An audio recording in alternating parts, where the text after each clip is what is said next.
Hmm. Hmm.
Hmm.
Hmm.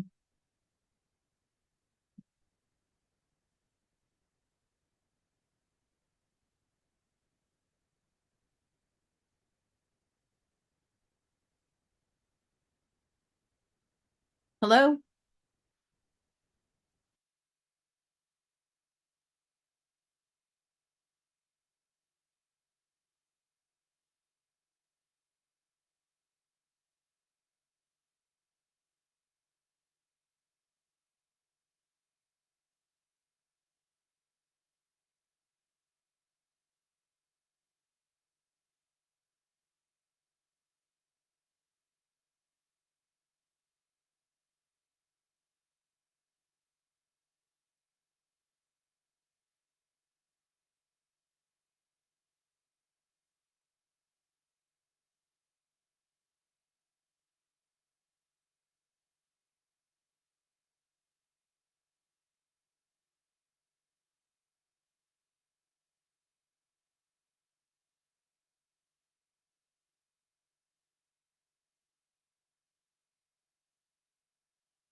Yeah, yeah, yeah.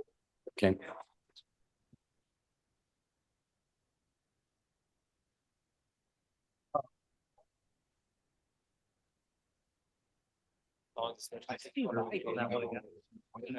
Little guy. I didn't realize. Really? Yeah. I thought he's like this big dude. Well, it's kind of tall, but what happens if that doesn't pass? It's a little more. She had rang, the committee had rang. This is more of a, we've done it this way, but she doesn't. Oh, so it's like committee right on this. Is different. District 7 is different. That's Or not must, not must. It's like vice chair. Right. I think the vice is required. Ad hoc is not required. Long story short, if we get all the way to the end, and by the way, once he is sworn in, he can actually sit. I just put him over at my seat, my usual seat. Okay, that's fine. Okay, we ready? Yeah. Show on the road. Hey, Ken. All right.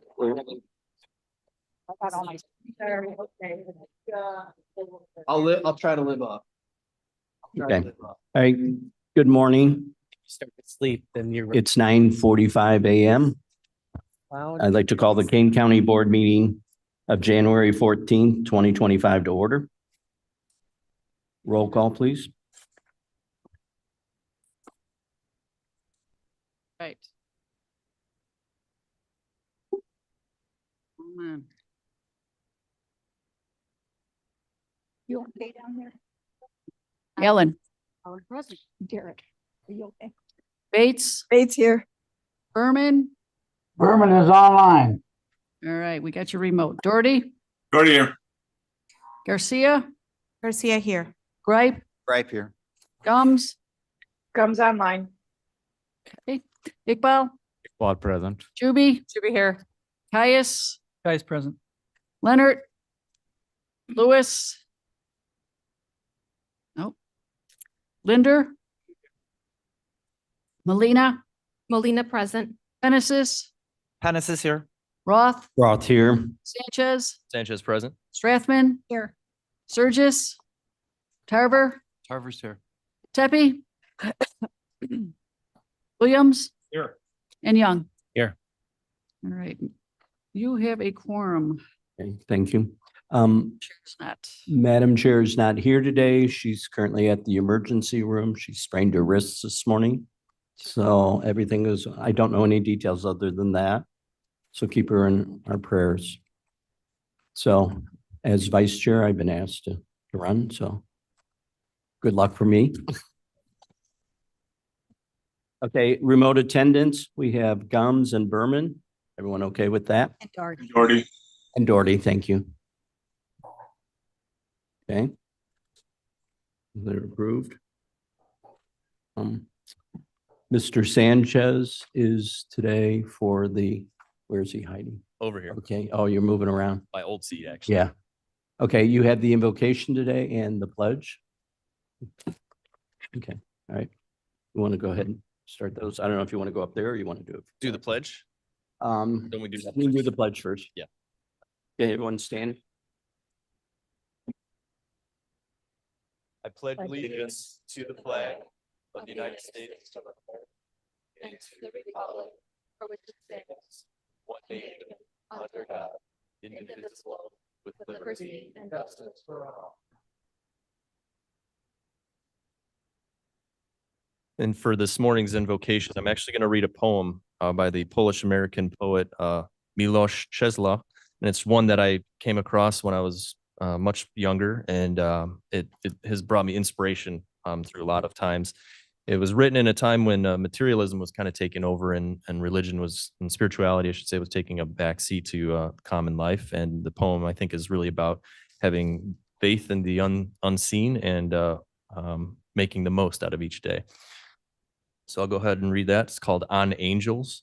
All was taken away from you, white dresses, wings, even existence. Yet I believe you, messengers. There, where the world is turned inside out, a heavy fabric embroidered with the stars and beasts, you stroll, inspecting the trustworthy seams. Short is your stay here, now and then at a matinal hour, if the sky is clear, in a melody repeated by a bird, or in the smell of apples at the close of day, when the light makes the orchards magic. They say somebody has invented you, but the truth This does not sound convincing, for humans invented themselves as well. The voice, no doubt it is valid proof, as it can belong only to radiant creatures, weightless and winged. After all, why not? Girdled with the lightning. I have heard that voice many a time when asleep, and what is strange, I understood more or less an order or an appeal in an unearthly tongue. Day draws near, another one. Do what you can. Thank you. Thank you, Jared. Okay. Approval of the minutes. May I have a motion and a second to approve the minutes from December 2nd, 2024, December 9th, 2024, and December 10th, 2024. Mr. Chair, this is Caius. I would ask for unanimous consent for the approval of the minutes from December 2nd, December 9th, and December 10th of 2024. Okay. So without objection. Any objections? Okay. Clerk, discussion or changes? No. Clerk, please call the roll. We don't need. Point of order. Oh, unanimous. Never mind. Thank you. All right, now we're into public comment. Okay, and no one had any objections.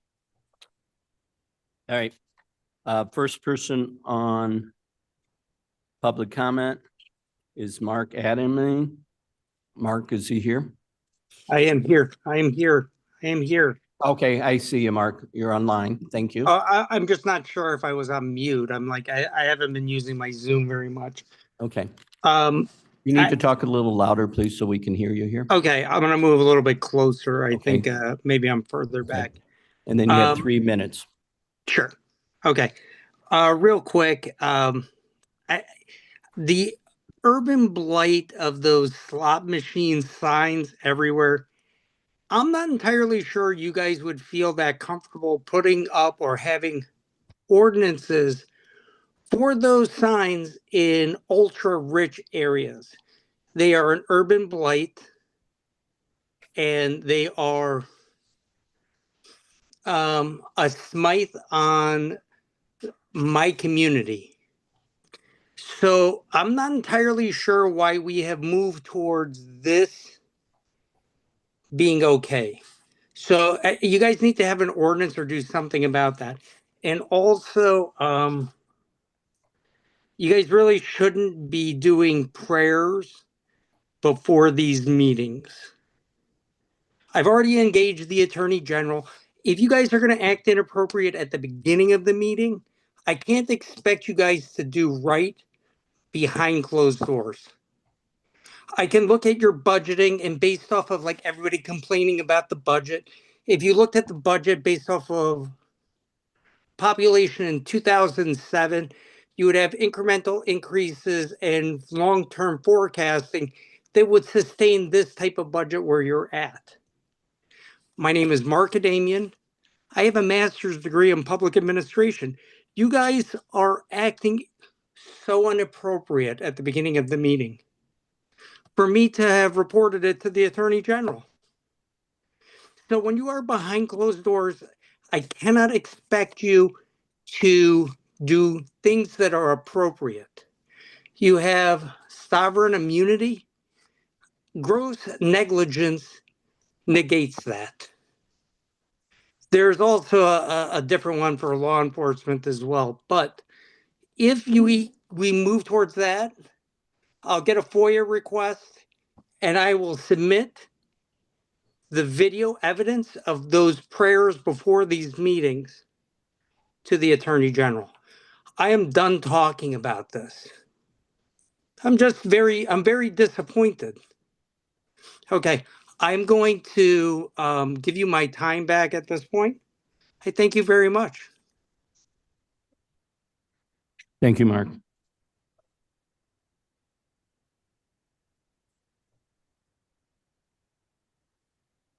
Next is Kathy Rushing. Kathy, are you here? Kathy, or online? Nope. Mr. Chair Williams, that's for a zoning petition. Okay. Thank you. Okay. Michelle Bedtag, please.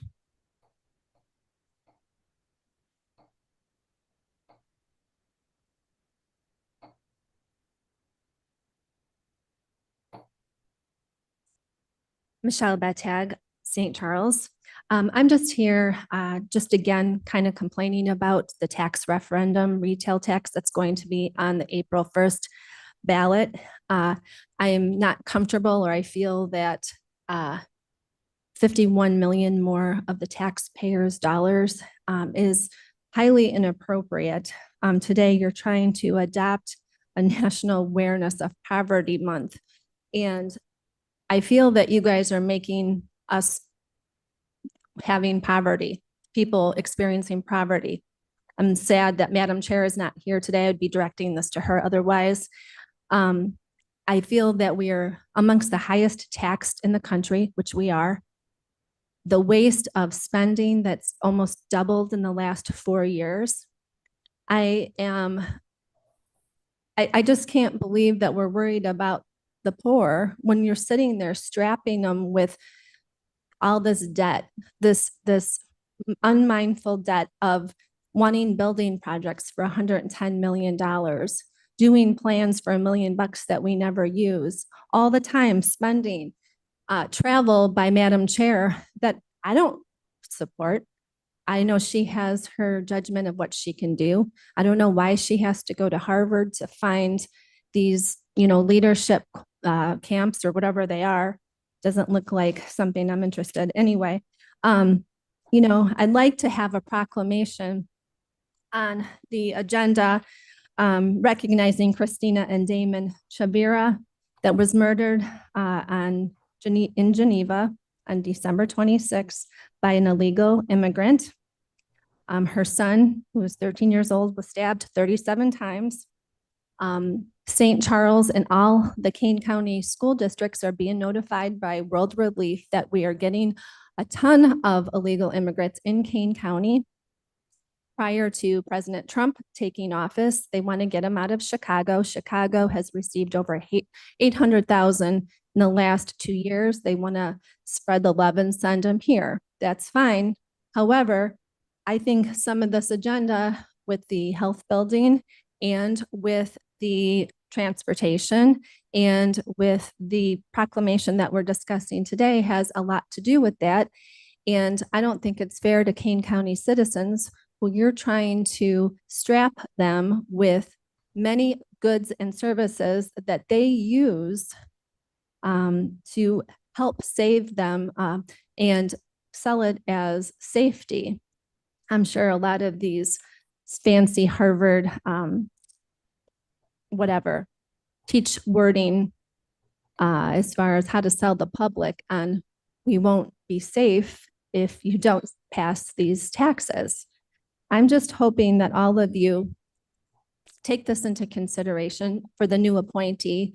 We have many people on this board who are sick, many people who don't attend, many elderly who are probably not combing through the numbers. We need a financial minded, thank you, I'm finishing, Mr. Roth, a financial minded person who knows what we need and the experience in a professional setting to be appointed. Thank you.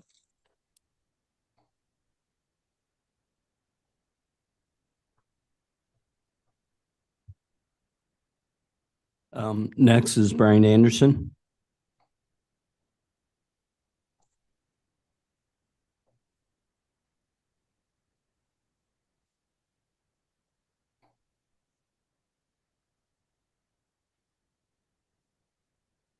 Good morning, Brian Anderson, Sugar Grove, Illinois. Glad to see the full county board here. I was here on the 8th, speaking directly to the executive board, all the chairs, with a simple message. It's about fiscal responsibility. And today, speaking with all of you, you're all on committees, and the task at hand with every committee should be one objective: fiscal responsibility. Review, research, and reduce. Review, research, and reduce. Current situation, which we all know, we don't need to discuss it. Over 29 million in reserves that we had to use. Chicago faces a $982 million shortfall. Illinois faces a $3 billion shortfall between now and 2026. I read this to the executive board. This is from our governor in a very thick economic fiscal policy report. Prices that have risen over the last few years are not expected to decline. Many of you on the board represent Aurora and Elgin. New report, Elgin and Aurora among the nation's highest top 20 cities taxed. Review, research, and reduce. Here's a simple message. 2 different committees. Public Health, 66 team members. Do we need that many? You know, you walk into the Aurora location and I can get a shot for Zika. There hasn't been any cases of Zika in Illinois, in Kane County in several years. So I think we just need to review and research and reduce wherever we can. I'll give you another example. The Transportation Committee, and I could spend an hour talking about that alone. But over in DuPage County,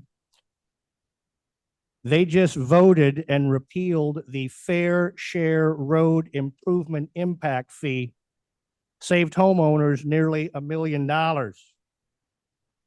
Why do I bring that up? Here in Kane County, we have the Fair Share Improvement Fee. Is it needed? Are we growing? The answer is no, we're not growing here in Kane County. Everybody likes to take a look at the 2030, 2040 study that was put out in Kane County. I think back in 2011, we're going to have all this massive growth in Kane County. Ladies and gentlemen, it's not happening. So I would encourage you, if you're on the Transportation Committee or the Public Health Committee as examples, let's review and research and reduce. Thank you very much. Thank you, Mr. Ange.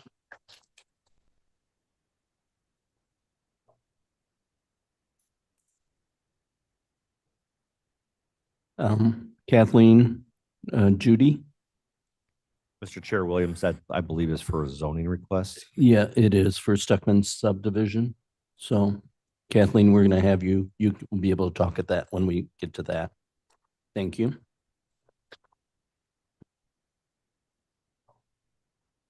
Jeannie Myers?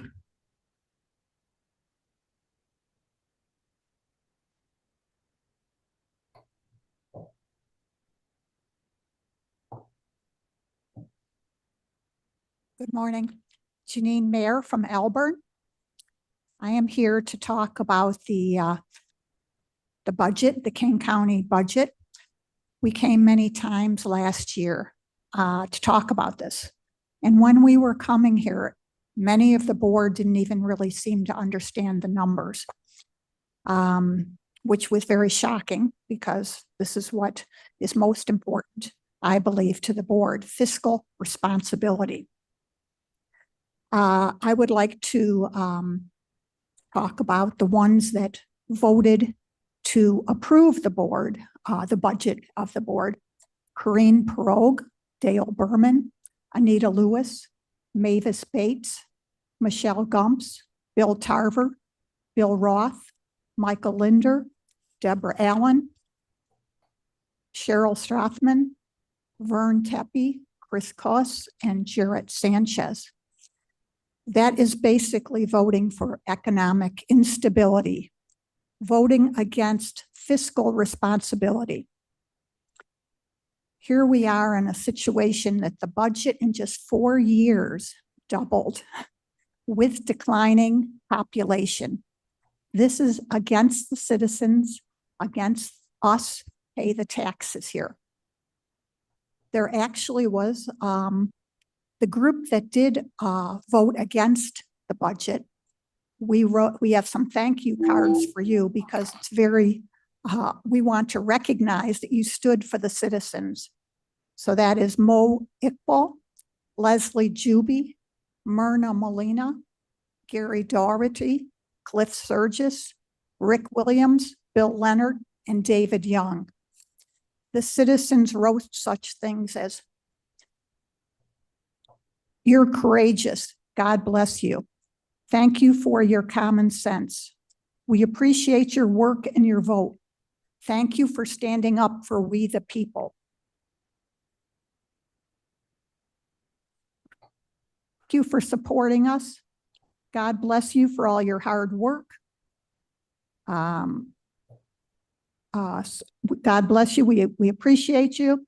All of these people that understand, this is a few, there are people out there that will know your names, the ones that actually stood for the people, the citizenry, the economic stability of our county.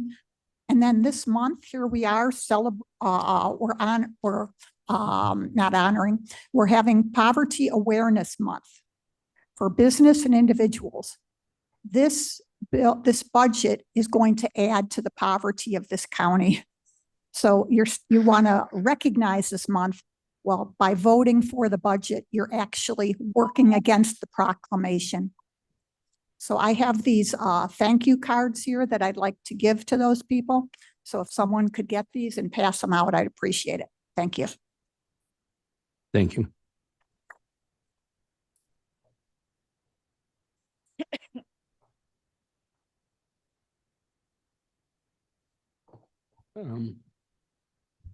John Holscheit, Mr. Holscheit, you are talking regarding petition 24-3271. You'll be able to talk it when we address that petition, if that's okay.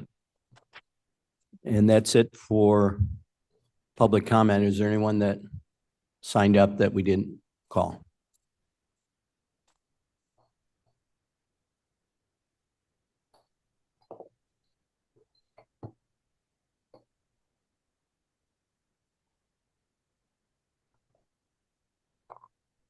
Next is the proclamation recognizing January 2025 as National Poverty Awareness Month in Kane County. It's resolution TMP-25-003. Can I have a motion and a second, please? Iqbal motion, second. Tarver seconds. Tarver seconds. Alan said, Okay. Any discussion? Mr. Young? Hi, David Young. Excuse me.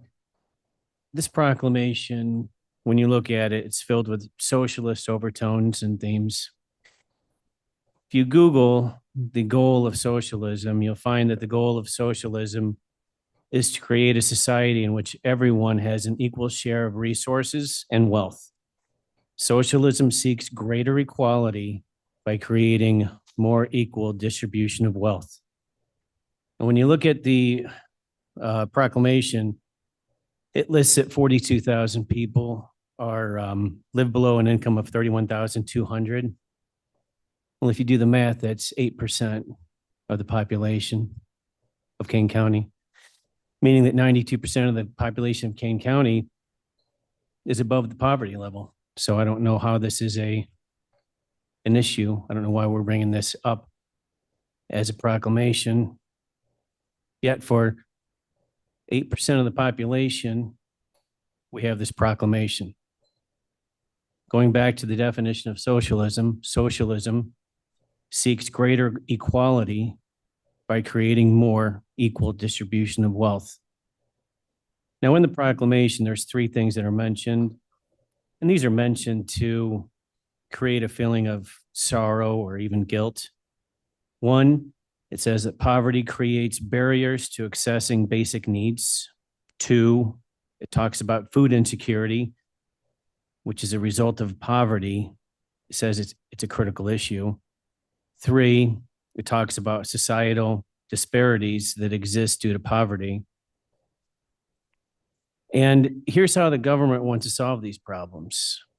One, addressing poverty requires the collective efforts of our communities. Now, think about that, collective efforts. Put that in the back of your mind. Two, It is important to consider public policies and strategies that can effectively reduce and eliminate poverty. The key words here, public policies and strategies that eliminate poverty. Socialism seeks greater equality by creating more equal distribution of wealth. This proclamation wants to eliminate poverty, but does not mention how to eliminate poverty. Now, from Google, communism can eliminate poverty.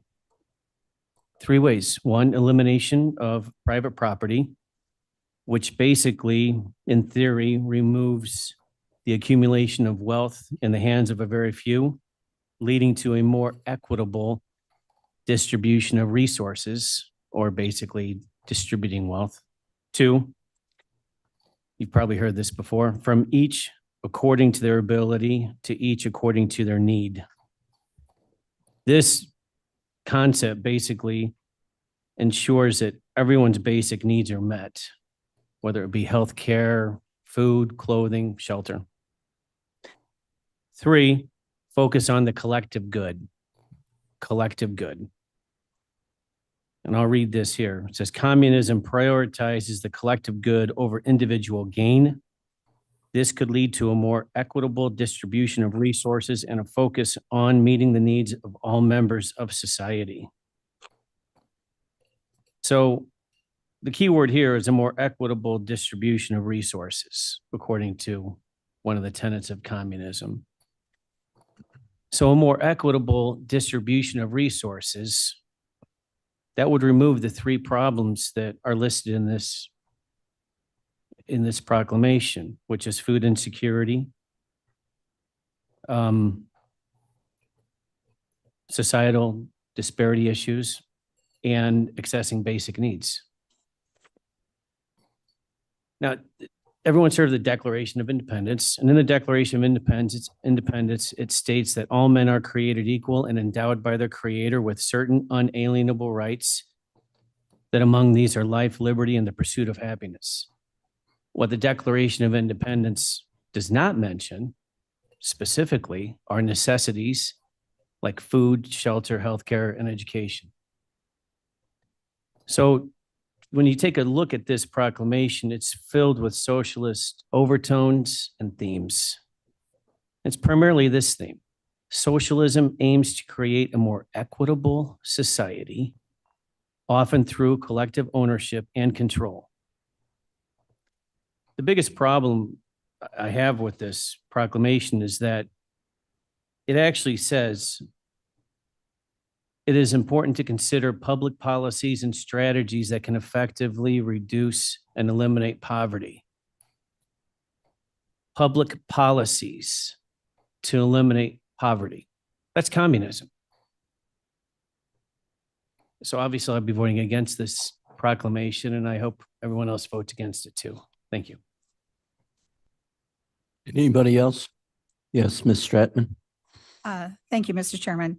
I did not have a planned opinion about this morning, but after hearing Mr. Young, I feel compelled to say I am a child who was supported. My father was a World War II vet who was injured, suffered PTSD, eventually committed suicide. My family was helped by programs like this. We would not be here without the social programs, not socialism, but without the social programs that we received. We were able to, we did have a food disparity. We had a poverty. I was raised by a single mother before that term single mom was applied. I think that these are the programs are meant for people like me who are through no fault of our own in a circumstance that creates problems for us. As a child, I didn't ask for any of this. If it weren't for the VA Association, for the federal government with Social Security to dependent children, I would not have been able to complete my education and get a college education. And so these are the kinds of programs, they're not asking for handouts. They're asking for help and to acknowledge that not everybody was born with a golden spoon in their mouth. And I certainly will be supporting this proclamation today. Thank you. Thank you, Ms. Stratman. All right. Mr. Chairman, I have an amendment to this proclamation, and I sent it over to the IT department, page 6. I think both the members have spoken on it and they have added points. The audience, the citizens have spoken on it. Being aware doesn't do you any good. We have to have some solid policy and how we can contribute to eliminate poverty. And governmental policies are one that do create poverty by waste.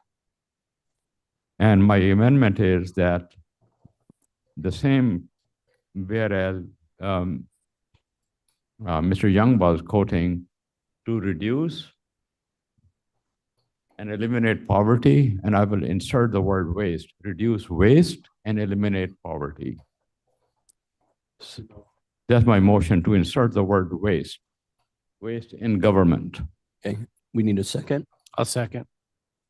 Okay, discussion. All right. Clerk, Point of order, please call the roll. Mr. Chairman, Oh, point of, yes. point of order. So are we Yeah. voting on the The proclamation? amendment for, Just the amendment. okay. Clerk, please call the roll on the amendment only. Okay. Ellen, Alan, aye. Bates, It's no. Berman, Berman, no. Doherty, Yes. Garcia, Garcia, no. Gripe, Gripe, yes. Gums. Ms. Gums, Gums, no. Iqbal, Iqbal, yes. Juby, No. Caius, Caius, no. Leonard. Lewis is not here. Linder, Under, no. Melina, Molina, yes. Genesis, Genesis, no. Roth, Roth, yes. Sanchez, Sanchez, no. Strathman, No. Surgis, Tarver, No. Tepe, Debbie, no. Williams, Williams, yes. Young. Yes. Okay. I The believe motion fails. 12 noes to 10 yeses. you got it. Okay. All right, can we get a motion for the You already have. Yeah. for the proclamation? Okay. Have- Any further discussion? Thank you. Mr.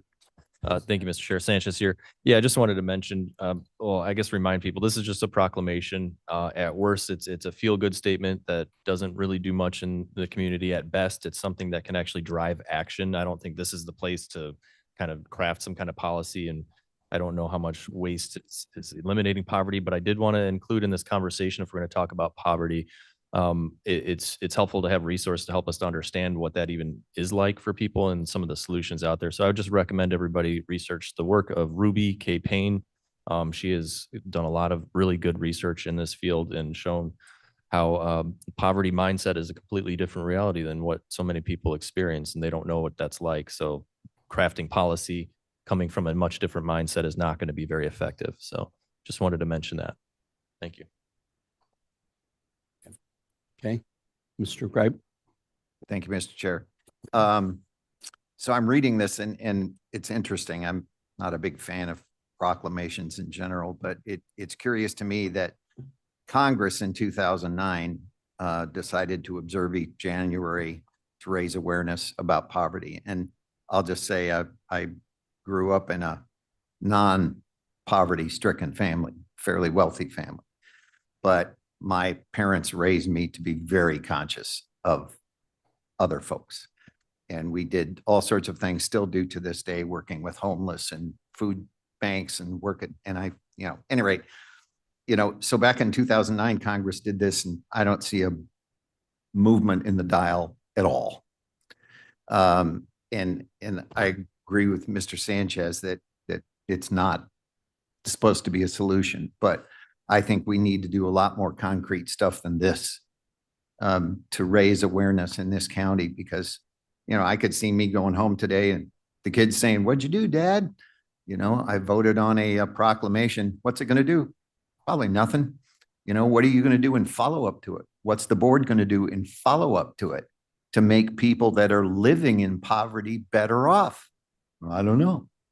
So that's what I think we need to focus on. And so I don't know. Either way, I don't think it's going to make a big difference, but we need to make sure that we get back on the right horse, regardless of how this comes out, and do things that make a difference for people in poverty. Thank you. Thank you, Mr. Gripe. Yes, Mr. Surges. Mr. Chair, thank you. You know what, I appreciate the notion of having a list of proclamations going forward as a response to this board. Our complaints that we were always a day late and a dollar short on getting the proclamations. So this is wonderful to have a list and say, Julie presented us and this is what we're going to be proclaiming. The problem is, I don't know who does these, where the genesis of it is, who's putting together the content, or how that's coming about before it gets slapped down in front of us. And are we just supposed to be rubber stamping this as a feel good, or to Jarrett's and John's, you know, points, is there a follow-up behind that? So I mean, I'm just confused with what these are supposed to be, and I'd love to discuss with anybody offline that can kind of smooth that over for me and give me some context on that. I'd appreciate it. I can give you a 30-second. The discussion last year, like you said, we were passing proclamations for things that had already passed. So Julie offered to put together a list, ask for input from the whole board. I'm only aware of 2 board members that met with her to come up with that list. There was more things on the original list than got published. It also, when it was presented last month, was we can come up with new ones, but we're trying to get them passed before the event occurs. And of course, because we just started first year, we're kind of Is the content of the proclamation, Right. not the proclamation. right. Well, we work with the state's attorney on that. And then I think we assigned to a committee each proclamation for the given month where it fell.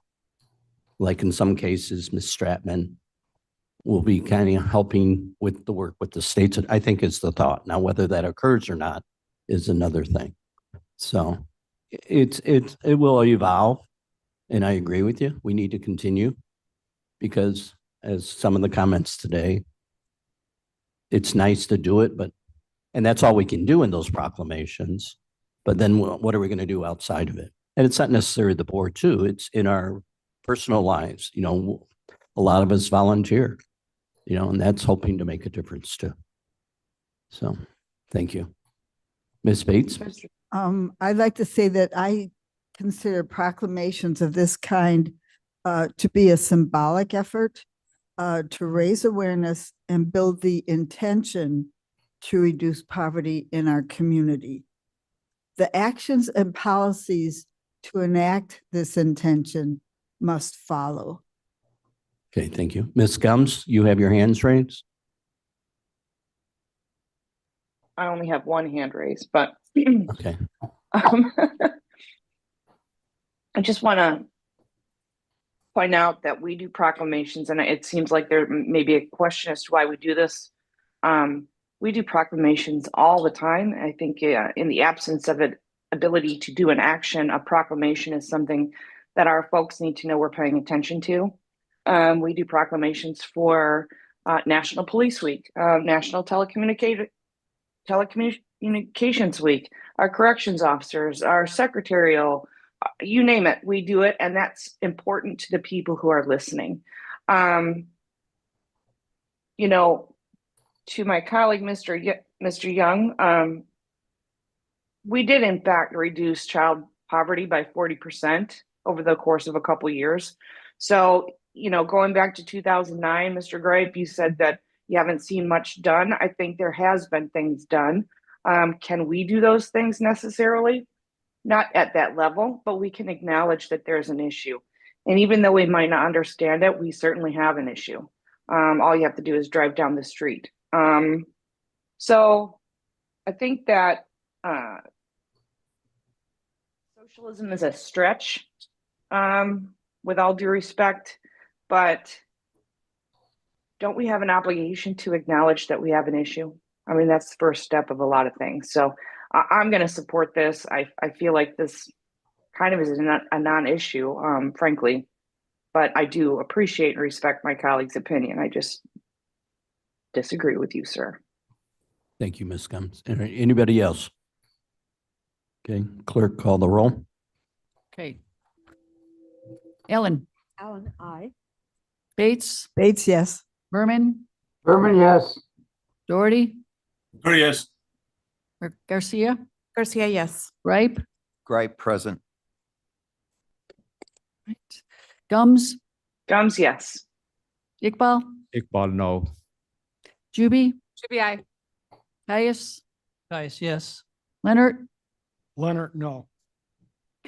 Linder, Yes. Molina, Molina, yes. Hennessis, Hennessis, yes. Roth, Roth, yes. Sanchez, Sanchez, yes. Strathman, Strathman, yes. Surges.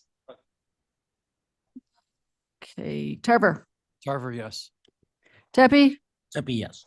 Williams, Williams, yes. Young, No. passes. All right, thank you. Mr. Chair, how does Sturgis vote? Present. This Doherty was present. Oh, he wants to change it? You want to change it to present, Gary? He was asking how Surges voted. Oh, yeah, there was two present, Mr. Gripe and Mr. Surgis. Correct. Did that answer your question, Gary? Yes, thank you. You're welcome. The next is a recognition of retirement of Carl Schlager, who is retiring as Chief of Transportation. And Mr. Tepe has been requested to read the announcement. Carl, if you want to come up, please.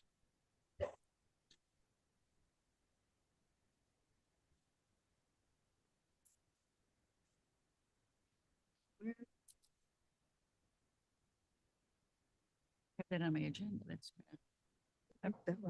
Morning, everybody, and the entire board and everybody that's out here. It's impossible to really put into perspective a summary of somebody's career that has affected so many things in the county. And Carl is retiring after putting in 28, 29 years of work. And a couple of key things about that. One is the respect that Carl has throughout our organizations and community. He's respected by not only the people that worked for him, not only by the county board, okay, but also by his peers in the industry. The number of things that he was involved in, that he led, are on a long list here. And in the interest of time, I won't read that list, but I will highlight a couple of things, okay?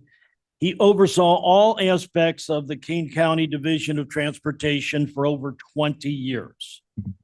His key contributions to the transportation efforts, and particularly the building of so many new roads and bridges in Kane County, is long, right? But also his industry activity and involvement. He's been an active and very effective member of a lot of industry organizations, particularly in the collar counties. And he's recognized as a leader there. And his expertise has been shown to be, through his leadership, the development of the personnel in the transportation division. It's just so effective to go through that organization and see what leadership has done to that. So Carl, we have a plaque in here, okay? You know, when we retire, and I've done this several times, by the way, you know, you have a tendency to get plaques, and things of that nature. This one is really nice.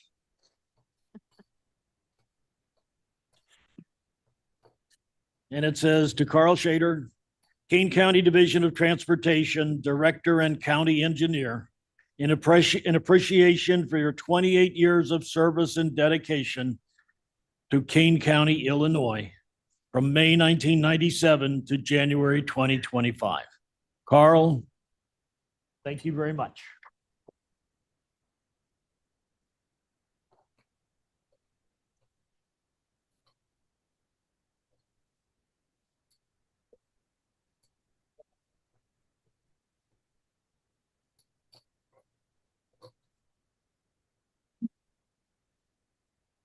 Thanks, Vern. You can imagine I'm getting very emotional because I don't get to sit at these county board meetings in the future.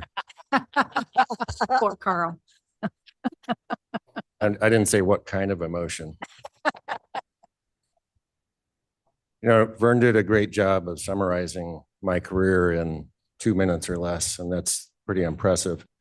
I think I'm thankful for the opportunity. That's what I want to say to this board and all of the boards that came before you. I look back at the records, and I served with 4 different chairmen of the board, 7 different committee chairs, and 110 different individual board members. So that's pretty cool. And when Alex comes on board, that'll be 111. So welcome to the team. Some pretty incredible things over the years. Literally hundreds of projects and programs, and I'm proud of all of them. 2 of them stand out to me, and those would be the Stearns Road corridor in central Kane County and also the Long Meadow Parkway corridor up north.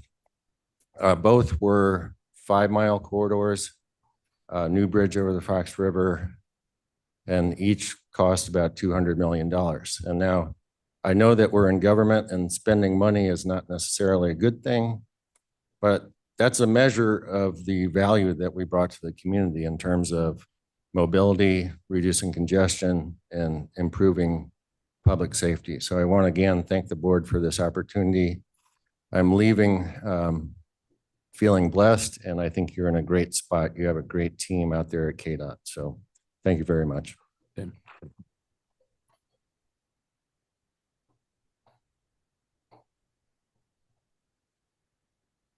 We're going to back up on the proclamation that we had passed.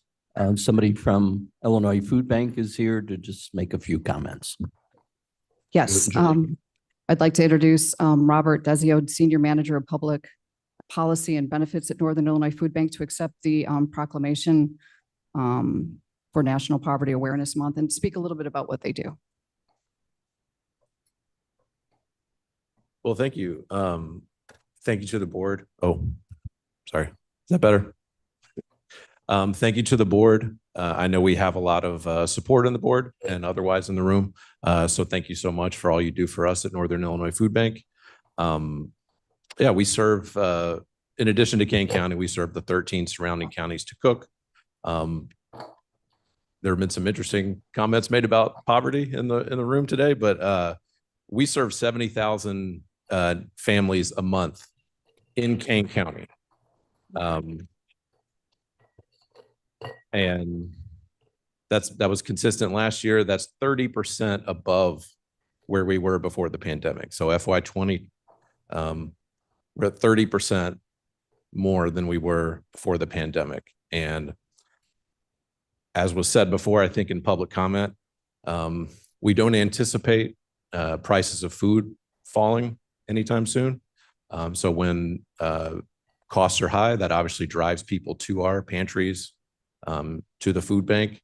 It also raises prices for us. We buy a lot of food. I think people think maybe we get a lot of donated food. We purchase a lot of food. So prices are higher for us as well. So that serving 30% more neighbors means a lot of times neighbors get less food when they come to us than they were, maybe accustomed to. So we appreciate thoughtful public policy. That's how we exist. We get a lot of state and federal funding. And so we appreciate that. And so looking forward, it is going to be tough for us. We are experiencing higher neighbors coming into our pantries. And, with high food prices, potential cuts to things like Medicaid, SNAP benefits, that affects us. So keep us in mind. We're out there trying to help people in Kane County. And thank you for all your support, and I appreciate you having me here today.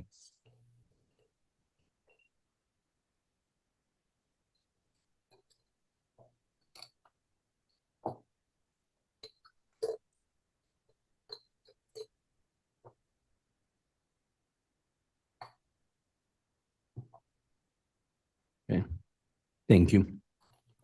Next on the agenda is the District 7 appointment to replace Monica Silva, who had resigned because of being elected to Mr. the coroner. Yes, Mr. Chair Gums. yes, Ms. Gumbs. It's my understanding, maybe I'm confused here. Was there a note from our chair about President Carter? Did somebody get that? Yes. You want me to read it, or did you want to read it? No, I don't Okay, have it. Okay. I just okay. want to make sure we don't skip All right, that. let's do that first then. Yeah, thank Um, you. I was passed on the note that the Madam Chair was going to read, and so I'm going to read it. Jimmy Carter, the 39th President of the United States from 1977 through 1981, is known for his emphasis on human rights, diplomacy, and energy conservation. Carter's presidency is marked by noteworthy events, including the Camp David Accords, which he facilitated peace between Egypt and Israel, and the heartbreaking Iran hostage crisis. Domestically, he faced economic challenges, including high inflation and energy shortages.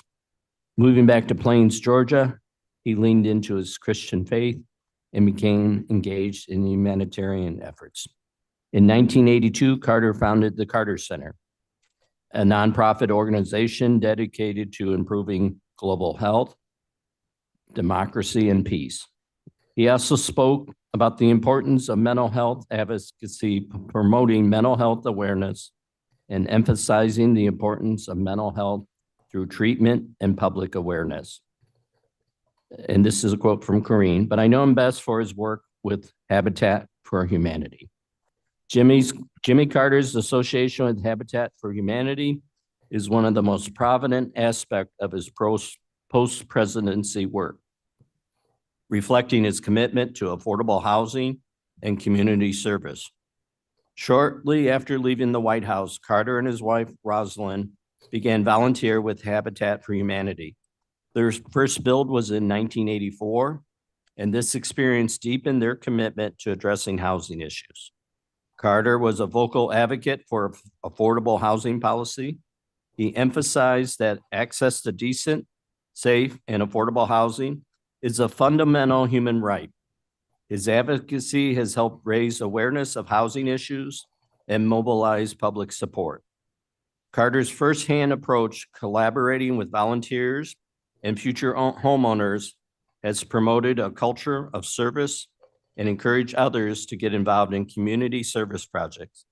He has often stated that one of the most fulfilling experiences of his life has been working with Habitat for Humanity. Carter participated in several Habitats for Humanity projects in Illinois. One notable involvement was a 1986 build in Chicago, where he and Rosalind Carter helped construct homes for low-income families. This participation drew national attention and highlighted the organization's mission. Throughout his post-presidency, Carter has visited Illinois for speaking engagements and events focused on social justice, housing, and community service, advocating for policies that support affordable housing and community development. In 2009, Carter received the Habitat for Humanity International President Medal for Excellence in recognition of his significant contributions to the organization and his advocacy for affordable housing. This morning, the legacy left by President Carter transcends to this morning's meeting. And as we have just done, we will be recognizing Northern Illinois Food Bank for its continue effort to support our neighbors with nourishment, at times both spiritual and physically. We will also share our appreciation to Carl, which we did, for his 25 years of service to the residents of Kane County, ensuring that we have a safe and well-maintained roads for the residents for both 4- and 2-wheel vehicles. But like President Carter, Carl also gave back to his communities through service. Among other organizations, Carl served on the board of CASA, where at the annual fundraiser would sport a lively suit of many colors or design. I am positive that Carl's advocacy, along with that of the Northern Illinois Food Bank, will continue to serve Kane County and provide a safe refuge from the storms that we may face on life's highway. Thank you. Okay. All right. Mr. Chair, if I might add. Yes, Ms. Scums. Thank you. Just want to add a couple of little things that I think are extremely important. He was the first, he put solar panels on the White House. He sent a message to aliens. He was the first president born in a hospital.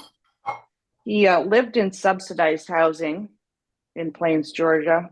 He was the first president to graduate from public school.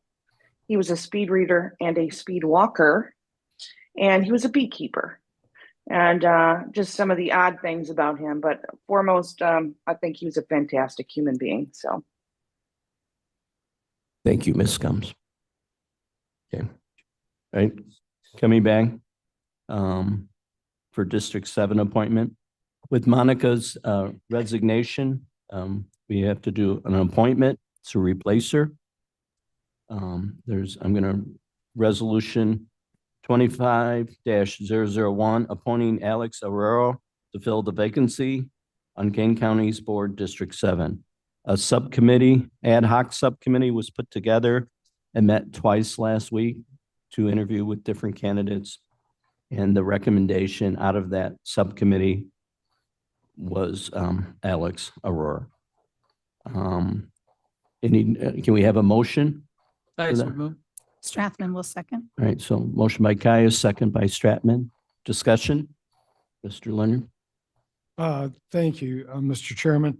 You know, first of all, I don't know Mr. Arroyo. I'm sure he's a very qualified candidate, but I have received no information on the people that applied for this position, and I know nothing about the other candidates. And I've always asked Madam Chair to give us 48 hours to review things and study them before we vote on them. Having received nothing here, I will be voting no on this just because I don't have any information at all on the process or the other candidates. And once again, nothing against Mr. Arroyo. I'm sure he's a good candidate, but I need the information before I can come up with a decision on this fact. Okay. Anybody else? Mr. Caius? Yes, Chairman, thank you. I wasn't on the selection committee, but I did sit in on both of the meetings. And I think that it's worth noting that Mr. Arroyo was selected by the chair of the Aurora Township Democrats, which was a requirement that it be from there and it be a Democrat. And there was a 4-member board that interviewed 3 individuals, and they came up with the selection, I think, as the top candidate.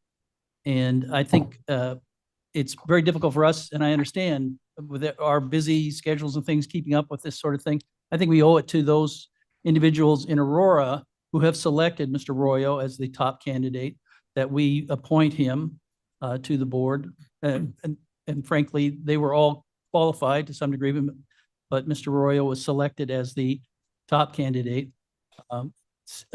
Similarly, not the same as if they had somebody voted him in from Aurora. We don't say, I was voted in from Algonquin, which is where I'm from, and they say, well, we don't know this guy. I think that was properly selected, properly appointed, so I think that we owe it to the residents of Aurora to make this appointment. A small correction. There were 5 people on the subcommittee. Yeah, sorry. I forgot the 2 were chair. board members, Ms. Molino and Ms. Scums. Yeah. Okay, anybody else? Mr. Surges? Thank you, Mr. Chair. Mr. Leonard, just to your end, I was not aware in any way, shape or form who the other candidates were. I do want to thank Mr. Arroyo in the audience for at least calling me yesterday, introducing himself and saying who he was and what this was all about. I have, I'm similar to Bill. Chris, in all due respect, I don't know the process. This is not something that we do often. But, and are we just supposed to be rubber stamping this one as well? Because, here's the introduction, if you look at the agenda, yes, we're just approving this and it's done. Is this a situation where Madam Chair places the person, or is it with advice and consent of the board? How does this work? And that's so not fair to ask you this, subbing in. That's but why I had the maybe state's Mr. attorney Frank could- sit yes. next to me, so. That would be great. Thank you so much. Frank. Advice and consent. Unlike the ad hoc committee appointments where those appointments are more of a formal rubber stamp unless she wants to take suggestions, this one is advice and consent. So, What does that mean? Similar to vice chair? yeah, it's similar to vice chair. The appointment's made. It's no different than even the standing committees. Ultimately, the board has to approve it. We vote. Yep. Okay, Mr. Young? Hi, David Young, I'm with Bill and Cliff on this. I think since this doesn't happen very often, if it does happen again, there should be some kind of a procedure in place where the chairman of the board at that time lets everybody know that this is happening, these are the candidates, and then this is who ultimately was chosen. Here's that individual's qualifications, here's that individual's resume, and just give us something so that we can look at this. But like Cliff said, we're coming in here with a blank slate. We don't know anything about this individual. So something to note for future, if this does happen, that this needs to be different. We can't do this again. Thank you, Mr. Young. Mr. Doherty, your hand is raised. Yes, Mr. Chair. Thank you. I have to agree with my colleagues there. It's advice and consent. I can't advise or consent with zero information. No resume, no information on the person. I've never met the person. I don't know anything about him. I'm sure he's a fine individual. I don't think my colleagues on the selection committee are idiots, but how can I give advice and consent if I know nothing? That's really all I have to say. This is not, and this isn't the first time, but this is not being done properly. Okay, thank you, Mr. Doherty. Ms. Gomes, your hand is raised. Thank you, Mr. Chair. I just want to point out a couple of facts. When the ad hoc committee did meet, our first meeting was on the 6th of January. Our second meeting was on the 10th of January. Just for my colleagues' information, on the 6th of January, the names of all of those who were to be interviewed were announced in a public session. Granted, those resumes were not there, but I just wanted you to know that that part of it did occur. So their names were available on the 6th of January. Thank you, Ms. Gomes. Correct. Anybody else? And correct, and still no resumes, no information. Mr. Chairman? Berman? Urban. Mr. Berman, are you requesting to talk? Yes, I am. I don't know how to raise my hand on this. Okay, that's okay.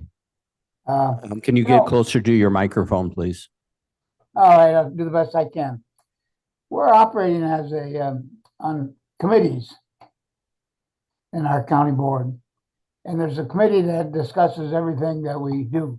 Now, the results of those committees are presented to the full board for discussion. But not all the discussion of the committees or all the information is available to us.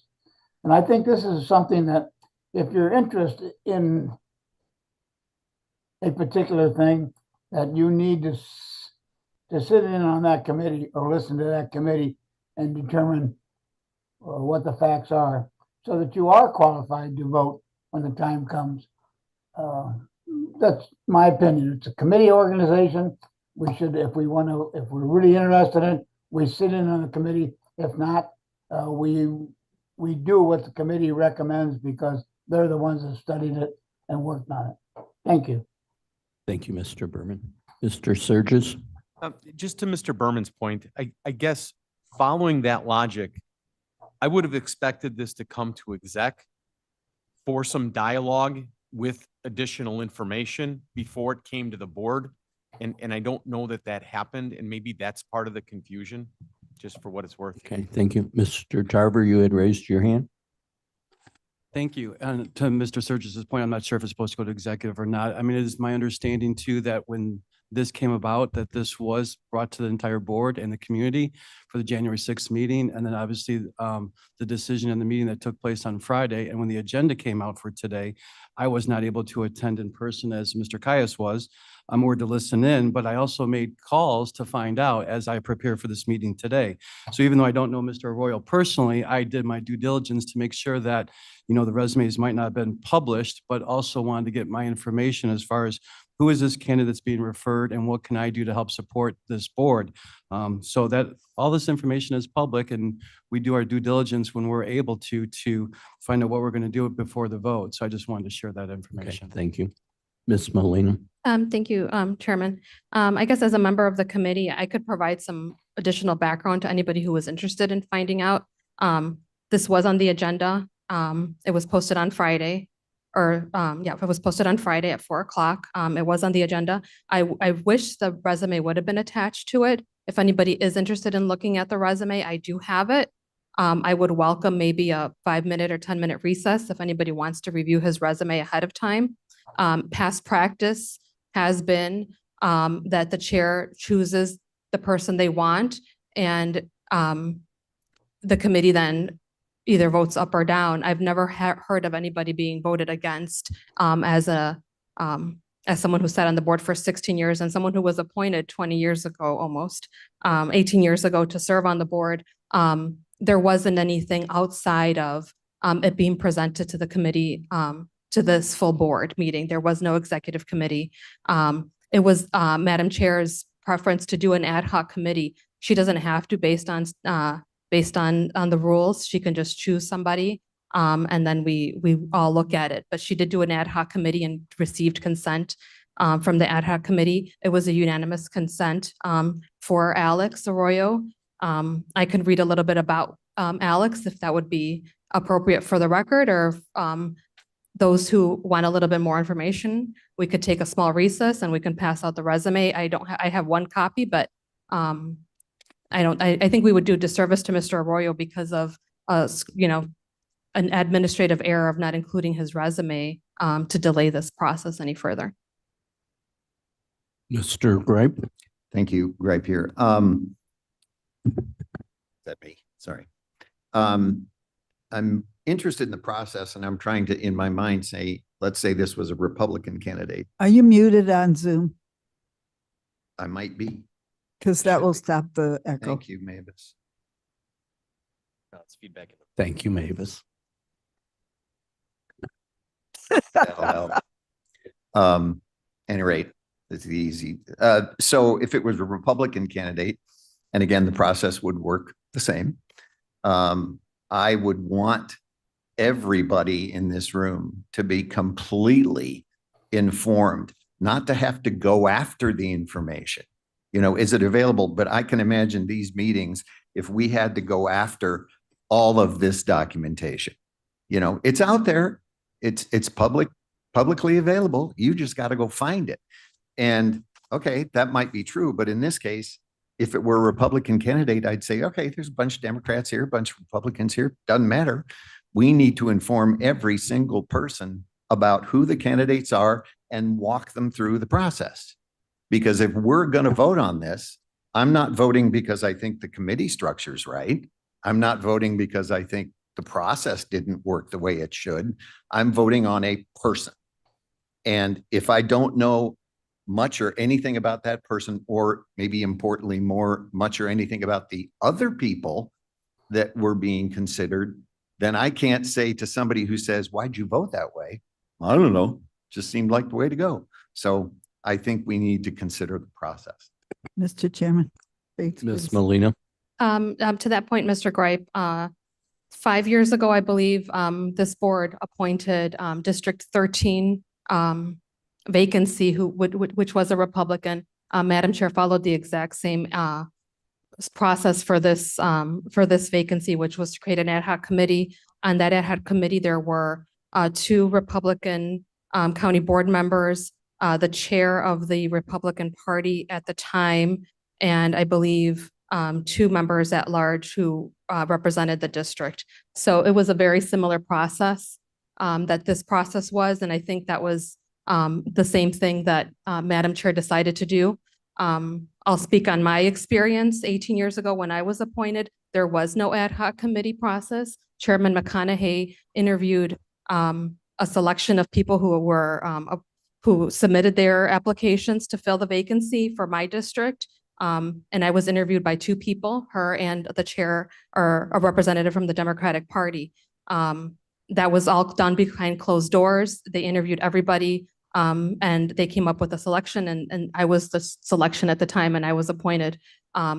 So every chairman has had the ability to do it differently. I like Madam Chair's process because it is an open process, and there is a process to it. I know with the holidays, it's kind of hard, everybody catching up to everything that was happening.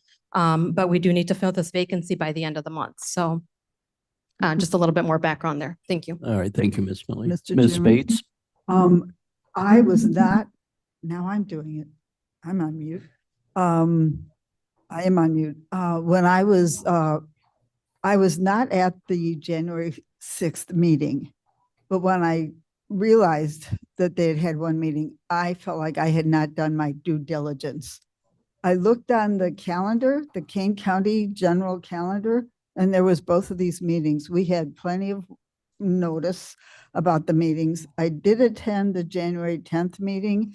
I'm not on the committee, but that's the way our committee structure works. You have to be paying pretty close attention to what's going on the calendar. I missed the 6th. I was there on the 10th. So, but then because of the distributive nature of our committees, those people take on the responsibility to make themselves the experts on the issues, on the resumes, and they made this difficult decision. So I feel like we all had the opportunity to know everything about these candidates. And it's easy to miss something that's on the calendar. I missed the 6th, but it was all there for us to partake of. All right, thank you. Anybody else? Yes, Ms. Stratman. Thank you, Mr. Chairman. I would just like to add that we all knew this was coming because of Monica's successful moving up to the coroner's position. This is not a surprise. Thank you. Anybody else?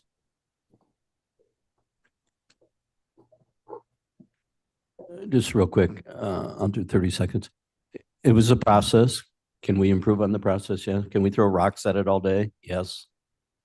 But it is what it is, and we can talk all day, but I don't feel we need to or should. So if there's no other, yes, Ms. Garcia. Just want to add, since I'm the newest one here, and my process was differently, but this is where we go back to, let's take responsibility, right? We have people that we need to serve. We can go ahead and blame each other. This is my first time. I knew this was coming. I didn't know the process. My due diligence, my responsibility is try to make a change if I don't like it, right? So I suggest we start working all together so that this doesn't happen again. Thank you. Thank you. All right, anybody else? Okay. Oh, Monica's fault anyway. She missed her public comment, so she can't respond. Okay, clerk, please call the roll. All right, for resolution 25001, Ellen. Alan, aye. Bates. Bates, yes. Berman. Berman, yes. Doherty. No. Garcia, yes. Gripe. Gripe, no. Gums. Gums, yes. Iqbal. Iqbal, yes. Juby. Trevino. Caius, Guys, yes. Leonard, Leonard, no. Lewis is not here. Linder, Linder, yes. Molina, Molina, yes. Genesis, Genesis, yes. Roth, Roth, no. Sanchez. Point of information, because Mr. Roth is serving as chair, is he allowed to vote No. unless there's a tie? No. Only if there's a tie? Okay, Okay, sorry. okay, All right, I withdraw my vote. sorry. Thank you. Sanchez, Sanchez, yes. Strathman, Yes. Surges, Yes. Tarver, Tarver, yes. Tepe, Tepe, yes. Yes. Young. Present. I believe that passes. Passes. Mhm. Yeah, 4 nays. Okay. Just, Okay. The next step then is to swear in Alex. Welcome to the board, Alex Welcome to Arroyo. the board, Alex.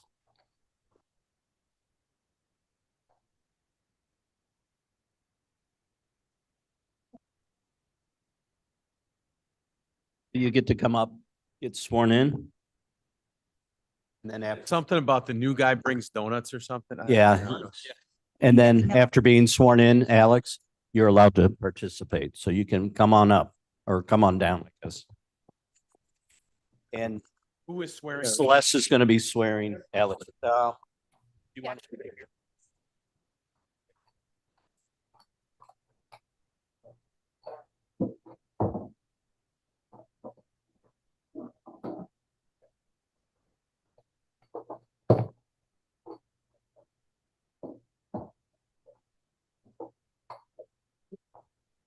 What you don't know, same neighborhood, same grade school, same high school, different paths career-wise. Back dealing with political politics, got us involved again 20 years ago, and together ever since. And Deb, my rocks in the wall, so thank you, Deb.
There's spots up here too.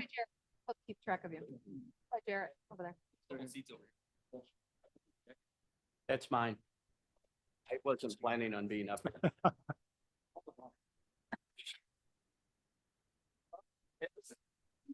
Chairman, if you indulge me a point of personal privilege at this time. To all members of the board, thank you. It's not an easy process. I understand it was a confusing process. I was confused by the process. Coming from the school district, we had a different process. Last night, as I said my goodbyes at my school board meeting, I told my fellow members, and I had a chair, by the way, it was a hard meeting. We have a long road ahead of us. We're not all going to disagree, but please do not be disagreeable. We all wear different hats. We all are provincial. We all have different districts. We all have different wants and needs. But in the end, put aside our disagreements, talk to each other. To my Republican colleagues, my brother's a big Trumper, so we have a lot to discuss. But I look forward to working with all of you. You always have someone to listen to you at that time. To our people, the audience, thank you for coming. You'd be surprised what you learn from public comment. 10 years on the school district, things were brought to our attention we were never aware of. And we're a big county, from Huntley down to Montgomery, from river towns in the east to the farmlands in the west. We all have different needs, we all have different wants, we all have different diverse backgrounds. Look forward to working with all of you. The hardest part is being the number 2 guy at the school district, being number 24 guy here. So I have a lot to learn. I look forward to working with all of you. Thank you, Mr. Chairman. Thank you, Alex, and welcome to the board. Okay. And we now move on to consent agenda. Would anyone like to remove an item from the consent agenda?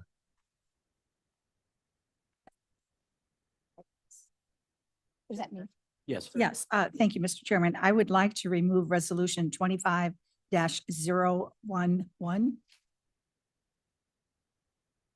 25-011. Thank you. Anything else? Not for me. Okay, thank you. All right, next. Anyone else? 25-012. Resolution 25-012. Okay. Thank you. Mr. Iqbal? Resolution 25-002. And resolution, I think, 25-010. Are you requesting to move 25-002 and 25-010? 010. Okay, thank you. Okay, anybody else? No hands are raised? Remote? Okay. All right, with that called, we are removing resolution from the consent agenda 25-002, 25-010, 25-011, and 25-012. I think that's the smallest number we removed in probably a year. So thank you. Yeah, thank you. It's appreciated. Okay. We need a motion then and a second for the consent agenda. Tarver moves. Gripe second. Okay. And Gripe was second. Okay. Discuss, well, no, you don't have discussion on consent. Please, clerk, please call the roll. Okay, Ellen, Alan, aye. Bates, Bates, yes. Berman. Mr. Berman, are you there? Berman, yes. Okay, thank you. Doherty, Oh, yes. Garcia, yes. Ripe, Yes. Gums, Gums, yes. Iqbal, Iqbal, yes. Juby, I. Yes, yes. Leonard, Leonard, yes. Linder, Linder, yes. Molina. Molina, yes. Genesis, yes. Okay, Mr. Roth, you don't vote yet. Sanchez, Strathman, Strathman, yes. Surges, Yes. Tarver, yes. Tepe, Tepe, yes. Williams, Yes. Young, Yes. and Mr. Arroyo. That passes. How'd that feel? So the consent agenda passes and we'd like to welcome Ms. Mosner. Okay. It's been requested we go into closed session and the purpose being, Mr. Frank? No, we have to vote on that. Removed from We're- the. So We're those going to do that after we come out of closed session. And A change in the agenda. yes, we're going to change the agenda. Do we need to Suspend the rules. do a motion for that? No, you don't need to do a motion. for that. Okay. And we will cover those that are outside of consent agenda after we do new new and unfinished business. Or after we'll do it under number 12, You resolution. know the order. reason, please? We have private counsel that's waiting on us, so unless you want her to keep charging us. No, I just wanted you to say employment or. Oh, yeah. blah, blah, Oh, for the blah. reasons of You don't- closed. Aren't you supposed to say The that? purpose of, So the reason would be release of closed session minutes and settlement of claims. Are you Bye. charging us? Mr. Frank, could you repeat the reason for closed session? Release of closed session minutes and settlement of claims. Thank you. Thank you. okay. That's all I want. All right, clerk, please call the roll. Okay. Okay, we do need to that? do the motion. Smooth. We go into closed Molina will session. second. Second, Molina. Molina, No, thank you, Miss Molina. All right, to go in closed session, Ellen, Aye.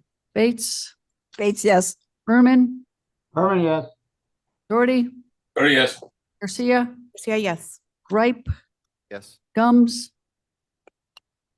Ms. Gums? Gone. Iqbal, Iqbal, yes. Caius, Guys, yes. Leonard, Leonard, yes. Linder, Linder, yes. Molina, Molina, yes. Genesis, Genesis, yes.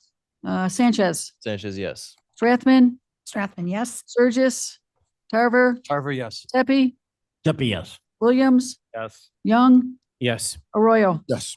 That passes.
Thank you.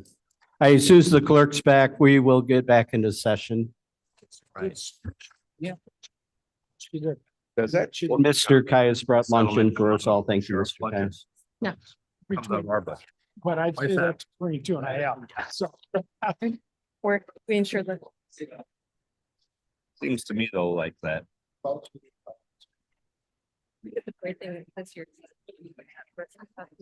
Can I ask you what your concern is? All right.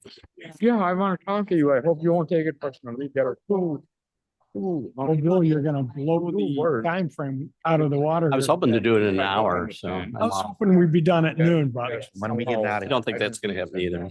Okay, Second one. all right, Okay. please. I hear it.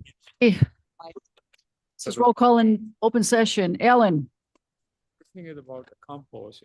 Bates, Here. Berman, Everyone's here. Doherty, Right here. Garcia, Ripe, You're very cosmopolitan person. Combs, Gums here. Iqbal.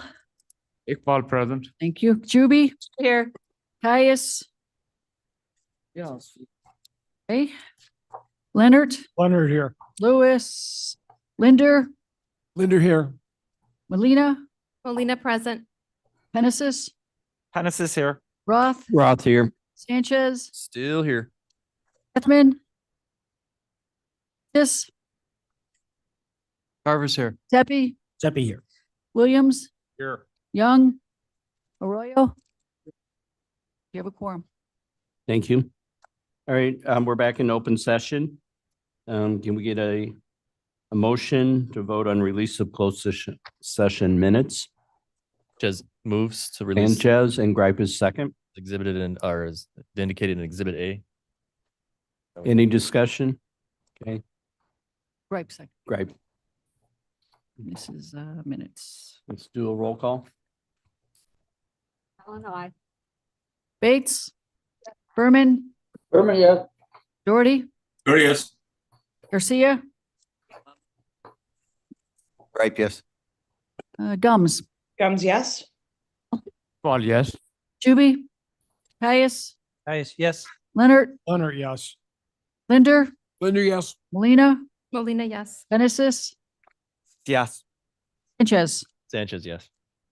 Twin, Yes. Surgis, Carver, For yes. Tepe, Steppy, yes. Williams, Yes. Young, Yes. Arroyo. It passes. Thank you. Okay, can I get a motion on vote of settlement approval in case 23 WC 5514? Surges. Second. Can we Alan get the dollar seconds. amount? I'm sorry, Ms. Gums. What was your question? Dollar amount? Oh, It was $16,590. I said. thank you, Ms. Stratman. Paying And 20 attention. cents. Oh, excuse me, and 20 cents. Okay. Oh, yeah, that's That, important. that Okay. is correct. All right, any discussion? Okay, clerk call the roll. Ellen. Aye. Bates, Bates, yes. Berman, Berman, yes. Doherty, There he is. Garcia, Garcia, yes. Ripe, Yes. Gums, Gums, yes. Iqbal, Iqbal, yes. Juby. Aye. Caius, Caius, yes. Leonard, Linder, Linder, yes. Molina, Molina, yes. Penesis, Sanchez, Sanchez, yes. Strathman, Yes. Surgis, Tarver, Carver, yes. Tepe, Steppy, yes. Williams, Yes. Young, Yes. and Arroyo. That passes. Okay, thank you. Okay, a motion to vote on settlement approval in case 24 WC 021049 in the amount of, 21,000. I'm sorry, repeat, 21,000. 21,000. Sanchez Burgess moves. Surgis moves. Sanchez seconds. Okay. Any discussion? Okay, clerk call the roll, please. Allen. Aye. Bates, Bates, yes. Berman, Berman, yes.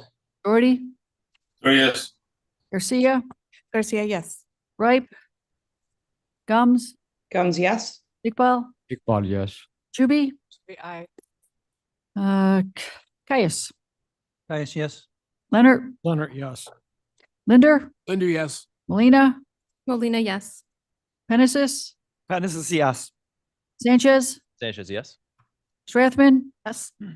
Surges, Yes. Tarver, Tarver, yes. Tepe, Seppi, yes. Williams, Yes. Young, Yes. Arroyo. That passes. Motion passes. Okay. Zoning petitions. Okay.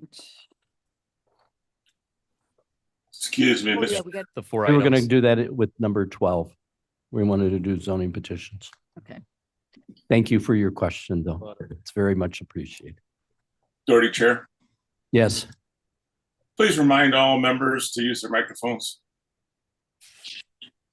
All members, please remember, use your microphone. Thank you. You're welcome. Mr. Doherty. Thank you for the reminder. Okay, who's running zoning? That would be me, Mr. Chair. Williams. Okay, here. Mr. Williams. We have 5 zoning petitions for us this afternoon. The first petition is TMP -24 -3207, petition number 4645. The petitioner is Dundee Renewables LLC. This property is in Mr. Caius's district. Getting to my agenda. The wrong one.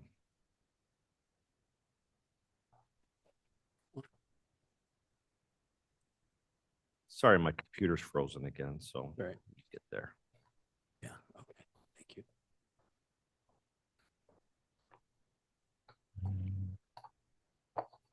Here, let me actually do it this way. Thank you.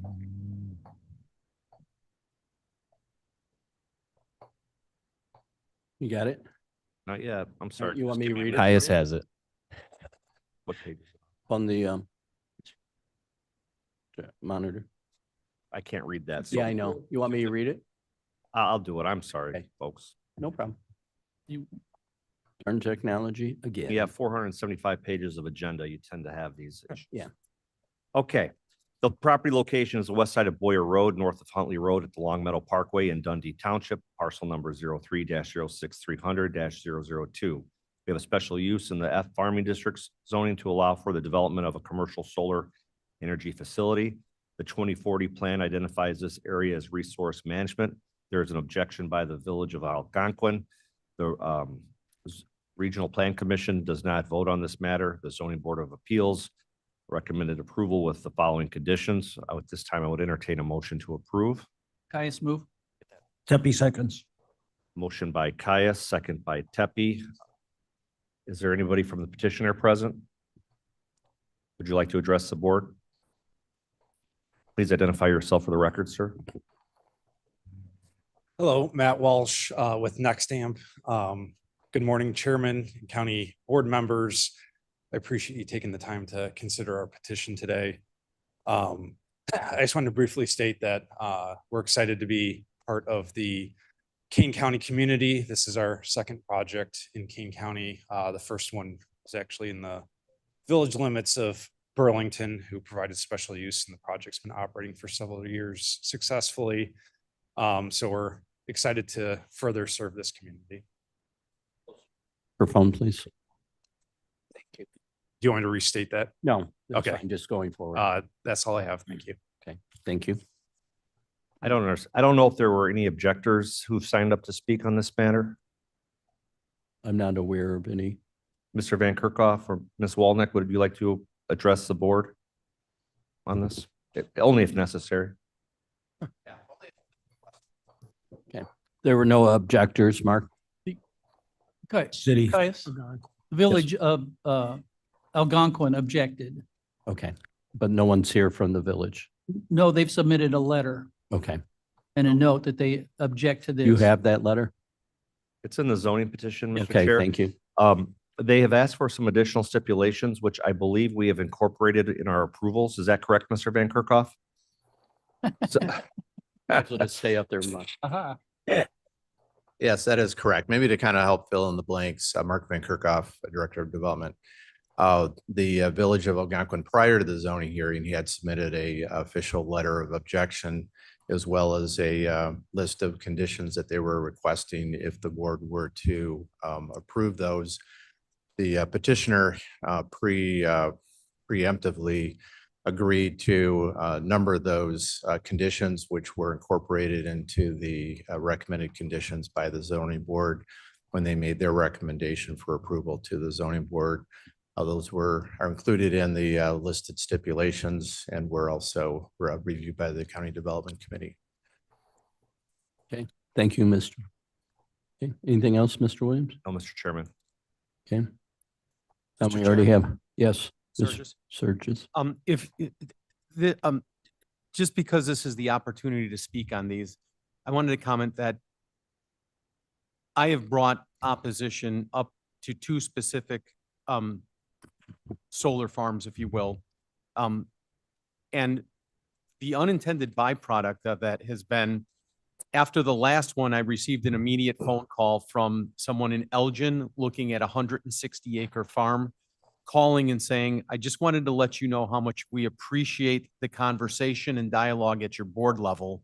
And I think, Chris, I just shared this with you before the meeting, that we listen to what you have to say. And because of the size of ours, we're able to accommodate almost everything you had a concern with. We can leave a strip for the commercial. We can allow access here. And I said, if you listened, you heard, you're bringing this forward. I don't know how we couldn't support it. So I know sometimes people look back and say, why do we banter this stuff so much?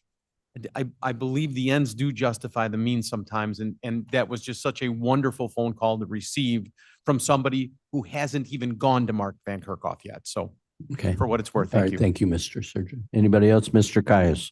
Caius, yes, Caius, I spoke with both the president and one of the board members, actually this morning again, and they are opposed to that. I think to their credit, to their staff's credit and to their credit, they understand the nature of the complexity of putting a solar project in there. And because this is right off along Meadow Parkway and it's right there where it would be, it's prime, as they called it, resource zone for resource, which would indicate that it would be proper for another business of some sort to go in there. They have made a long list of requests that so that when they, if in fact the board decides to approve this, that the all of the conditions will be taken care of as they develop this project to accommodate for later, once say maybe this retires in 20 or 25 years or 30 years or however long it lasts, the infrastructure that's very important to continue to develop this area, because they do not have a contiguous property line with this. So there's no saying how long before that'll be available for them. I know we had a project from Carpentersville just recently that we did not pass. But they also, they had the opportunity to annex that almost immediately thereafter, which that's what I would say. Go get it, prove it, lock it up, and then that makes sense. I think, again, to their credit, they put these caveats, and that's what I would vote. I'm a big proponent of solar. I think it's great. I think this is a kind of an evolving kind of thing. In 20, 25 years, it could change as well.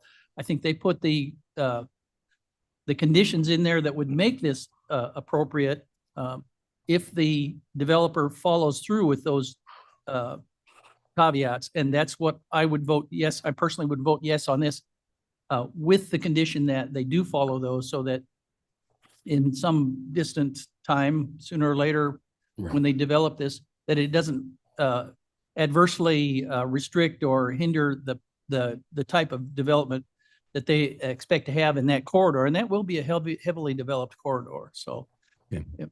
Thank you, Mr. Caius. Anybody else? Okay, clerk, call the roll. Okay. Ellen. Bates. Yes. Berman. Berman, yes. Doherty. Oh, yes. Garcia. Garcia, yes. Ripe. Ripe, yes. Gums. Gums, yes. Iqbal. Iqbal, yes. Juby. Should be aye. Caius, Caius, yes. Leonard, Leonard, yes. Linder, Linder, yes. Molina, Molina, yes. Penisys, Genesis, yes. Sanchez, Sanchez, yes. Strathman, Yes. Surges, Burgess, yes. Tarver, Tarver, yes. Tepe, Tepe, yes. Williams, Williams, yes. Young, Yes. Arroyo. Yes. It passes. Okay. Next The one. next matter, Mr. Chair, is a zoning petition TMP 24 3270. Or actually, I'm sorry, petition number 4646. Petitioners Richard and Kathy Rushing. I believe this is my district. The property location is 11N 533 McGow Road in Burlington Township, parcel number 04-16-100-020. The proposed relief is rezoning from the F District Farming and F2 District Agricultural Related Sales, Service Processing, Research Warehouse, and Marketing with a special use for a landscaping business to F1 District Rural Residential to allow for a new home to be constructed on the property. 2040 plan designates this property as agricultural. There are no objectors. The Regional Planning Commission was not applicable. The Zoning Board of Appeals recommended approval with the following stipulations. One, for any development in the future as defined by the Kane County Stormwater Management Ordinance on the resulting F1 and F2 and F parcels that singularly results in greater than 5,000 square feet of new impervious area or cumulatively as of January 1st, 2002, results in greater than 25,000 square feet of new impervious area or 3 acres of disturbance. Stormwater management measures required by the Kane County Stormwater Ordinance shall be provided.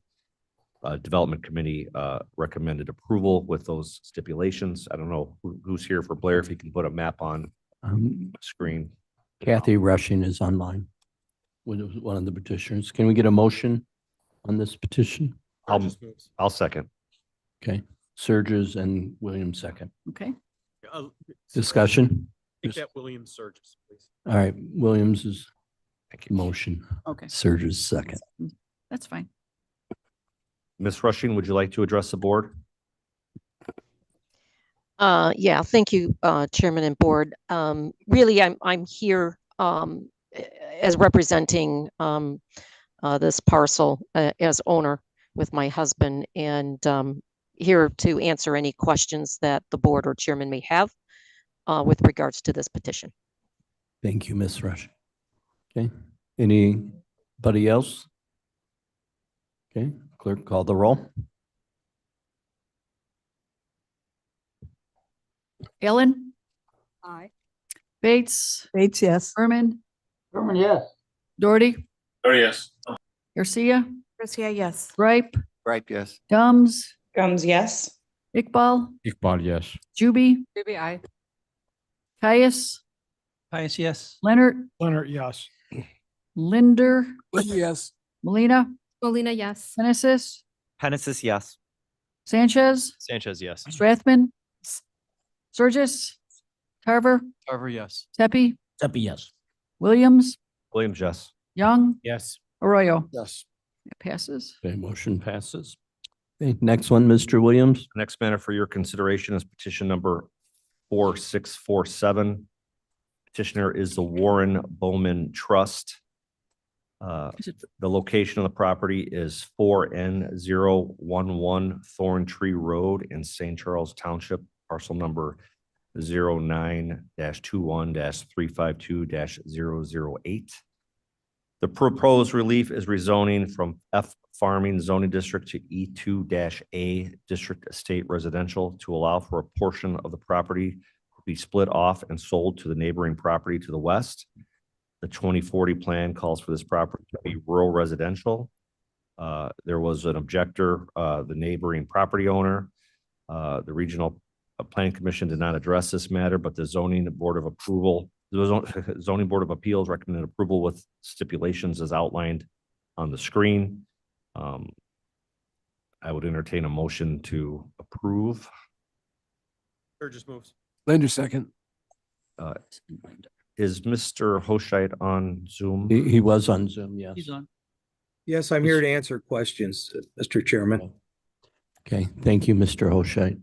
Ms. Bates? Oh, why were the neighbors objecting? Mr. Van Kerkhoff, can you address that? Hello, Mark Van Kirkhoff again. Yeah, the objecting neighbor was on one of those yellow lots to the south. Backing up to it, there seemed to be a little confusion that it would allow an additional home to be built, and that's not the case. It's a matter of the one property owner. If you go forward to an aerial, that'll make a little bit more sense. There should be a close-up next. Yeah, there we go. So the triangle in red and yellow is going to be sold to the house to the west on the left side of the triangle. So that'll increase their yard side, which is fine for their zoning, but it decreases the overall lot for the owner's residence, which requires that they rezone to bring it into conformance, but there's no new additional homes being built. Okay, I have one question, Mr. Williams. Whose district is this in? Gripes, Mr. Gripe, okay. Do you have any comments? They're both nice people. Okay, thank you. It looks like they're moving an invisible line. Is that what's happening? Well, here? I mean, you look at it, the property line, it's gonna give them a little more off the house. So that's Mr. Surges. Mark, in allowing that triangle to go to the other neighbor, is there any stipulation that This- says To this. nothing, that something can be built on there or it can never be built? Like they're not buying that to put another, like a detached garage back there. And that's what the neighbor is complaining about. Is it limited to just be a backyard? There's not a limit on it. It need to conform with any other of the bulk regulations in terms of size, location, setbacks, those types of things, but there's not a prohibition on doing anything in that triangle. And John, I mean, I don't mean to put you on the spot, and they might be great people. Are you supportive of this in your district? I am. Thank you, sir. Okay, anybody else? Okay, clerk, call the roll.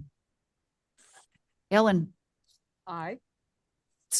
Yes, Bates, yes. Berman, Berman, yes. Doherty, Yes. Garcia, Garcia, yes. Ripe, Ripe, yes. Gums, Gums, yes. Iqbal, Well, yes. Juby, Juby, aye. Caius, yes. Leonard, Leonard, yes. Linder, Linder, yes. Molina, Molina, yes. Genesis, Penesis, yes. Sanchez, Sanchez, yes. Strathman, Yes. Surges, Yes. Tarver, Tarver, yes. Tepe, Tepe, yes. Williams, Williams, yes. Young, Yes. Arroyo. Yes. Passes. Okay, thank you. Mr. Williams, next one, please. Mr. Chair, the next matter for your consideration is petition number 4748. Petitioner is Midwest Bank and Trust number 00-3-7742. The location of the property is 46W235 Beath Road in Virgil Township. The requested relief is rezoning rezoning from F Farming Zoning District to F1 District Rural Residential to create a residential parcel on the property. The 2040 plan designates this property as agricultural. There were no objectors to this petition. The Zoning Board of Appeals recommended approval with the following stipulations set forth 1 through 5 on the screen below. We could go to an aerial, please. On the screen. This would be my district as well. So it's the orange is the request. Can you go to the, there you go. Mr. Van Kerkhoff, is it, can you describe for us what's happening here? Sure. So this is an existing home site and existing F2 business. What this rezoning action will do is take the parcel that's outlined in the golden color and rezone that to the F1 so that the residence is standalone on the parcel. Everything there is existing. It's just a reconfiguration and rezoning for making them make more sense. I would make a motion to approve this petition. Okay, second. Sanchez, second. Sanchez, seconds. Okay, any discussion? Ms. Juby? Just have a question. Is that road to the east, is that a road or is that a private driveway? Because they won't have a curb cut then.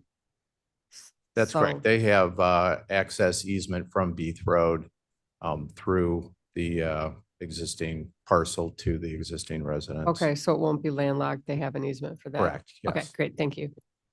Okay, thank you, Ms. Juby. Anybody else? Mr. Caius? Just a question, if this was a state legislature that redistricted this area, the map on there, and it looks like a redistricting, Oh. a long, long area. Well, of course you would bring that up. Thank you for that comment. Anybody else? Moving things along. Okay. Clerk, call the roll. Ellen.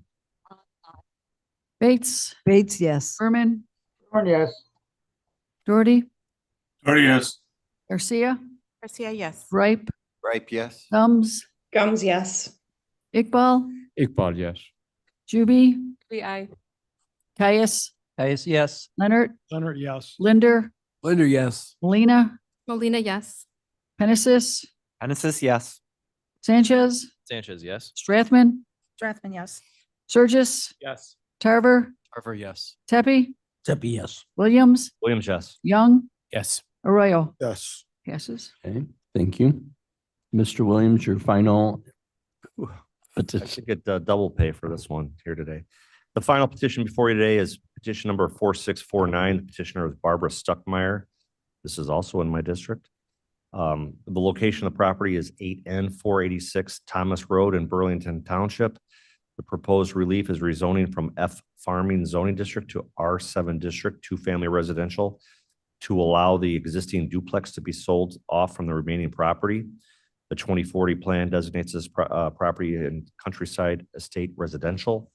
There were no objectors. The Zoning Board of Appeals recommended approval with various stipulations set forth on the screen. Essentially, what's happened here is years ago, a duplex was built when the zoning designation allowed that. Now our current zoning designations would not allow a duplex to be built in this property. So in order for the petitioner to sell the property, we have to rezone the property. I would move to approve. Okay, second, please. Leonard will second. Leonard is second. I don't know if Kathy Judy is on the line. That's the attorney for the petitioner. If she has anything to add. I'm not seeing anybody. I'm here. Oh, there she is. Sorry. Kathy. Yes, well, good afternoon, board. I'm here just to answer questions as well.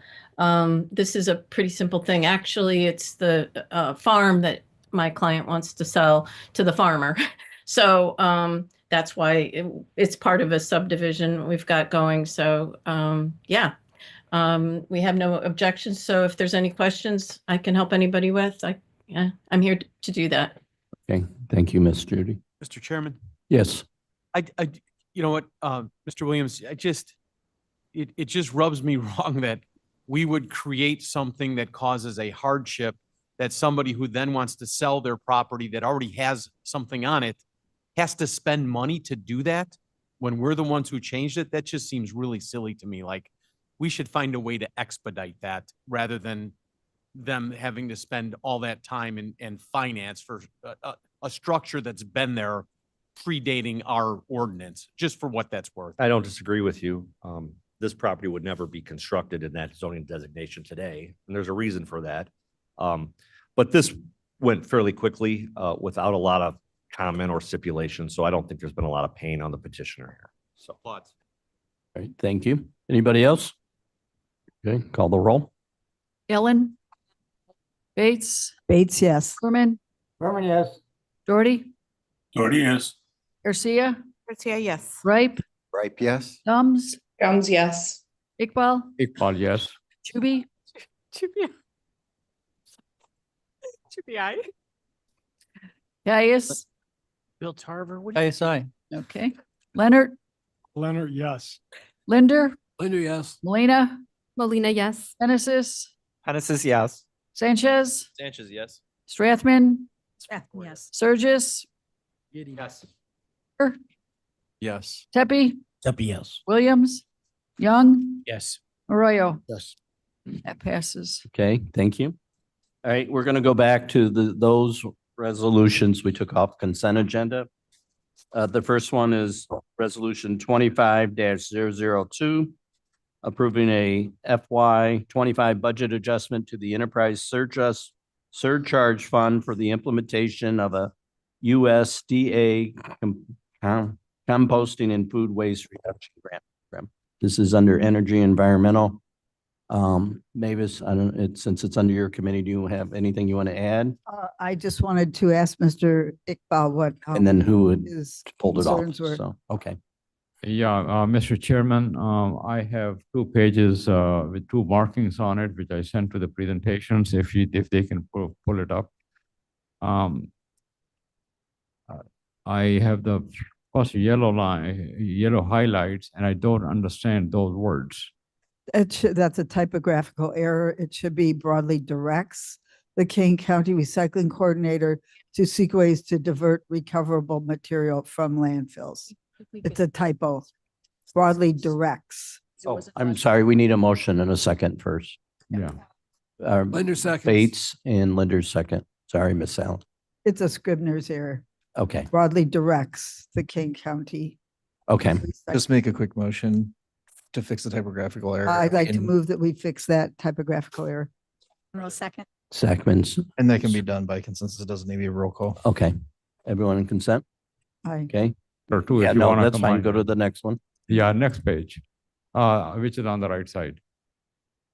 It uses the words chairwoman.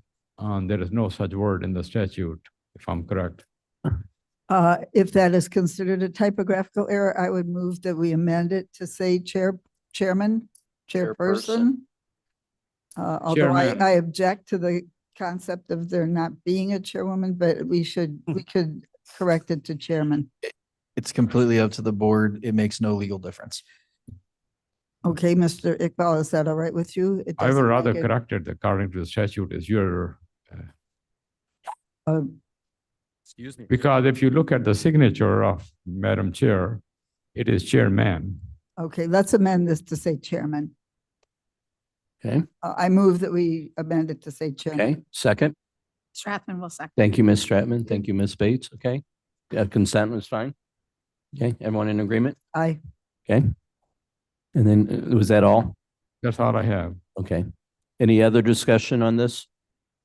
Yes, Mr. Gripe. What about the other part that was highlighted? Is that? There was a third part that was highlighted, Mr. Yeah. Iqbal. Yeah, if you go back, I am, this is really giving, is not getting, it is giving money without any accountability. This is how it reads.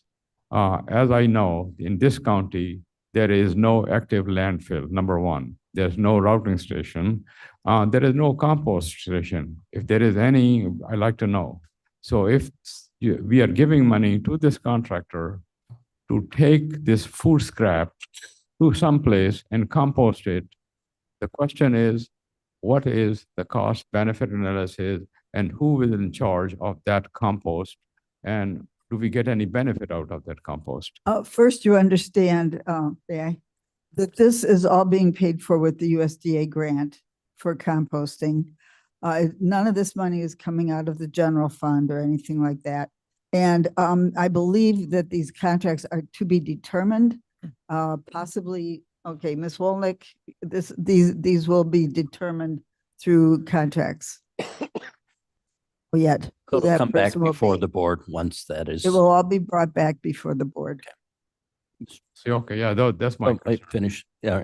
Are you okay with that, Mr. Iqbal? Pardon? Are you okay with that answer? Yeah, I'm okay. It's a grant money. I think 15 or 20% we are paying. It's not totally free. But the question is, what are we getting out of it, even if it is grant money? Okay, Mr. Gripe. I agree with Mr. Iqbal on the question about the balance of it, but more importantly, when the grant money runs out and we've set up a program and there's no more money, we seem to do this. We start stuff, and when the grant money And goes then away. we have to follow through and Yep. stop. Yep. Thank you. Okay. Chairman? Yes, Ms. Bates. I believe part of the goal of this grant will be to set up a self-sustaining program. One of the major challenges to a composting program is to create a market for the compost itself. And hopefully this program will create more interest in taking the food composting into gardens and into farms. So definitely one of the goals would be to make it a self-sustaining program. by creating market interest. Thank you. All right, anybody else? Okay, call the roll. Clerk, please. Ellen, Ellen, aye. Bates, Yes. Berman, Berman, yes. I'm sorry, Yes. it is yes, okay. Doherty, Yes. Garcia, Garcia, yes. Ripe, Right, yes. Gums, Gums, yes. Iqbal, Iqbal, yes.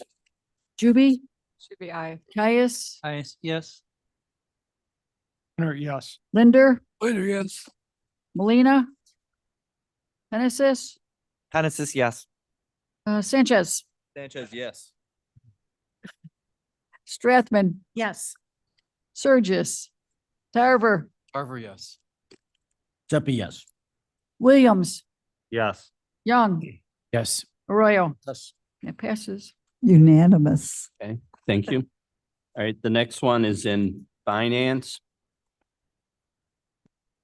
25010, authorizing contract extension of aerial ortho imagery.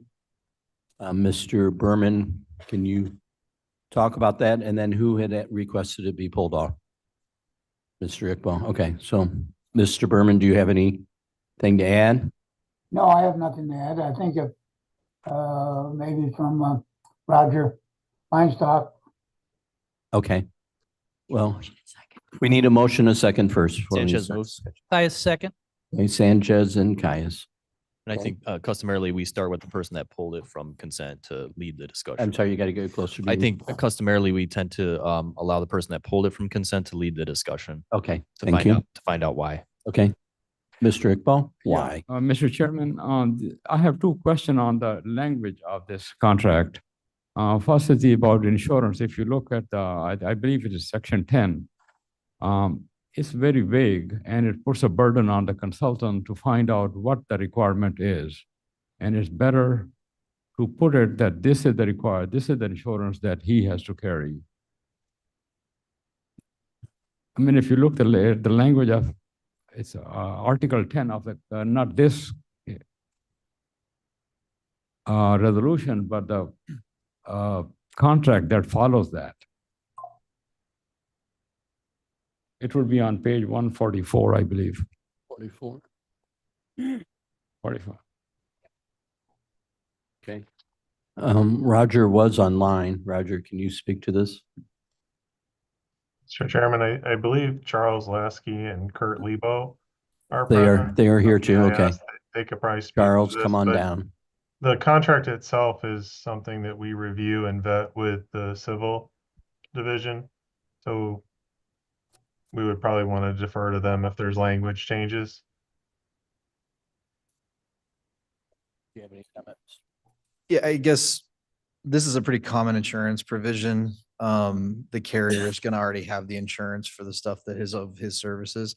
Mr. Iqbal, what is your particular concern on the legality of this? My question is about the vagueness. What do you believe is vague? If you read Article 10, Yep. it says you should find out what our requirement is. This is what it says.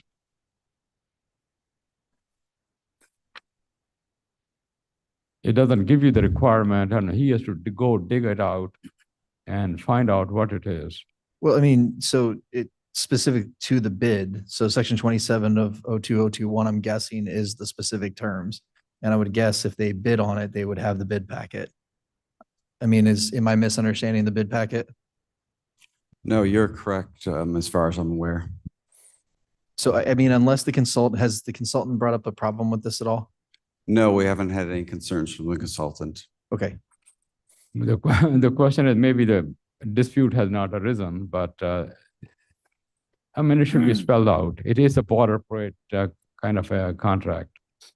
And it's better for. So what? It's a what? It's a boilerplate. Boilerplate. It's a pretty standard provision. I Yeah. would tell you the fact that it specifically mentions would not make it contractually vague. So are you concerned that the contractor could void the contract after signing it, knowing the terms and provisions of this? I don't know what they will do. I don't speculate on it.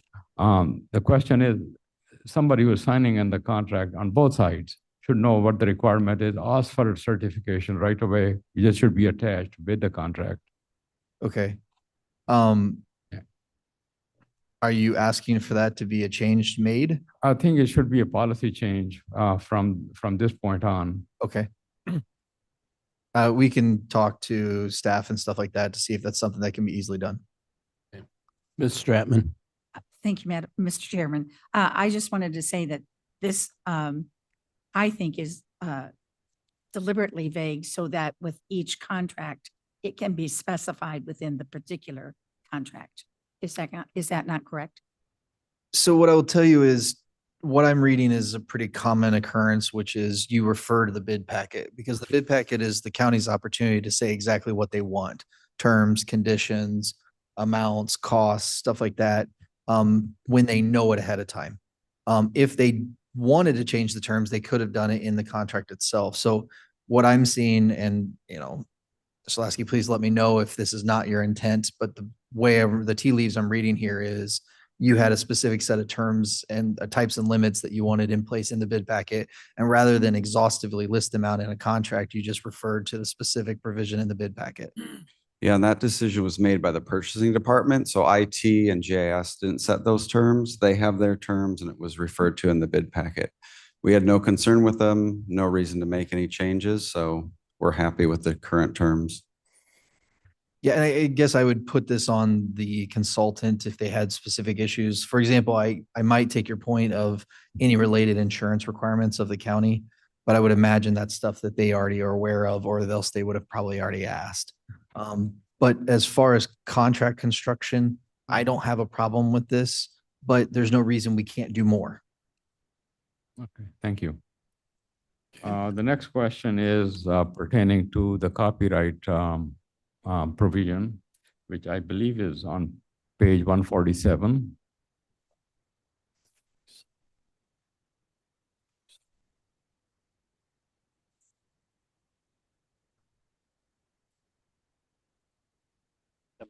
Section 15. Yes, 15, yes.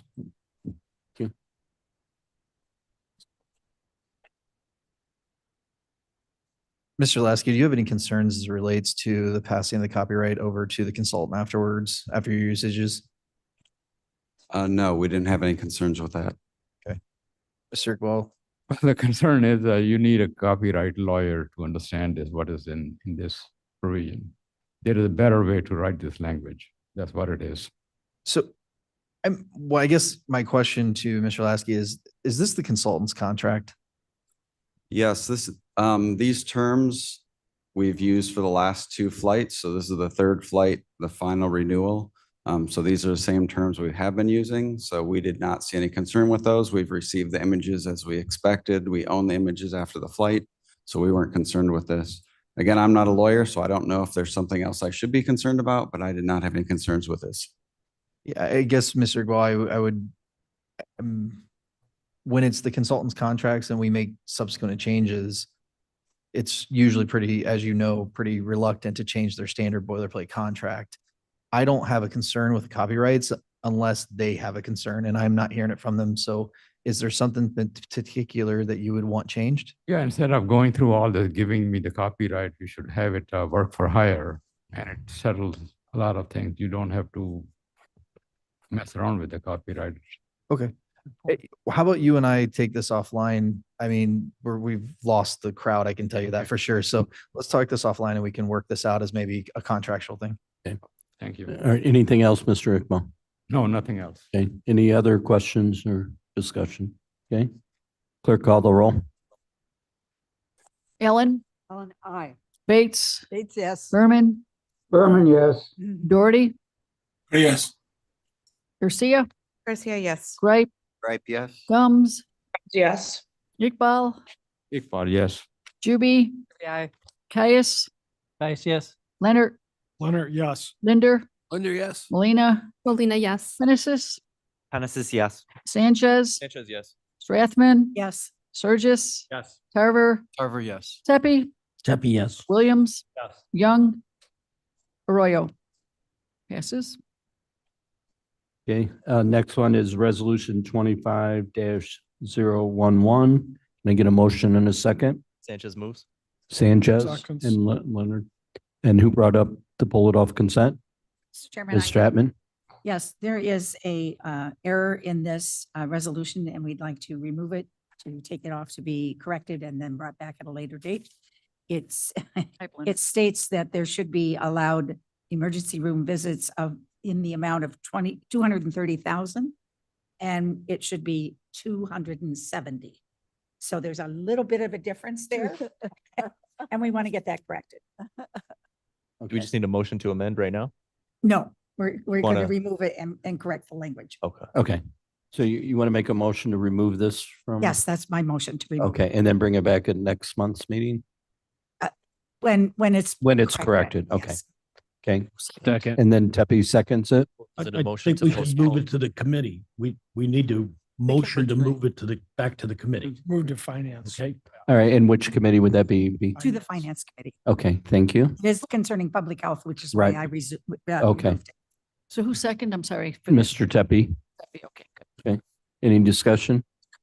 Yeah, Mr. Chairman, that yellow thing and the red line that you saw was mine. Yesterday, I had talked with Mr. Isaacson because I was also concerned with this number. And he said it was pointed out in the Public Health Committee, went to all the committees, but it never got changed. So I'm glad that it is going back to the committee to be fixed up. But that's another correction you're requesting. Yes, I mean, I did not correct it, but Okay, That is a okay. correction. All but right, if, thank if you. nothing else is there, we can amend it and get it done. Why should we go My back? motion is to move it back to committee. Okay, that's Okay, better. all right, any other discussion? Okay, clerk, call the roll.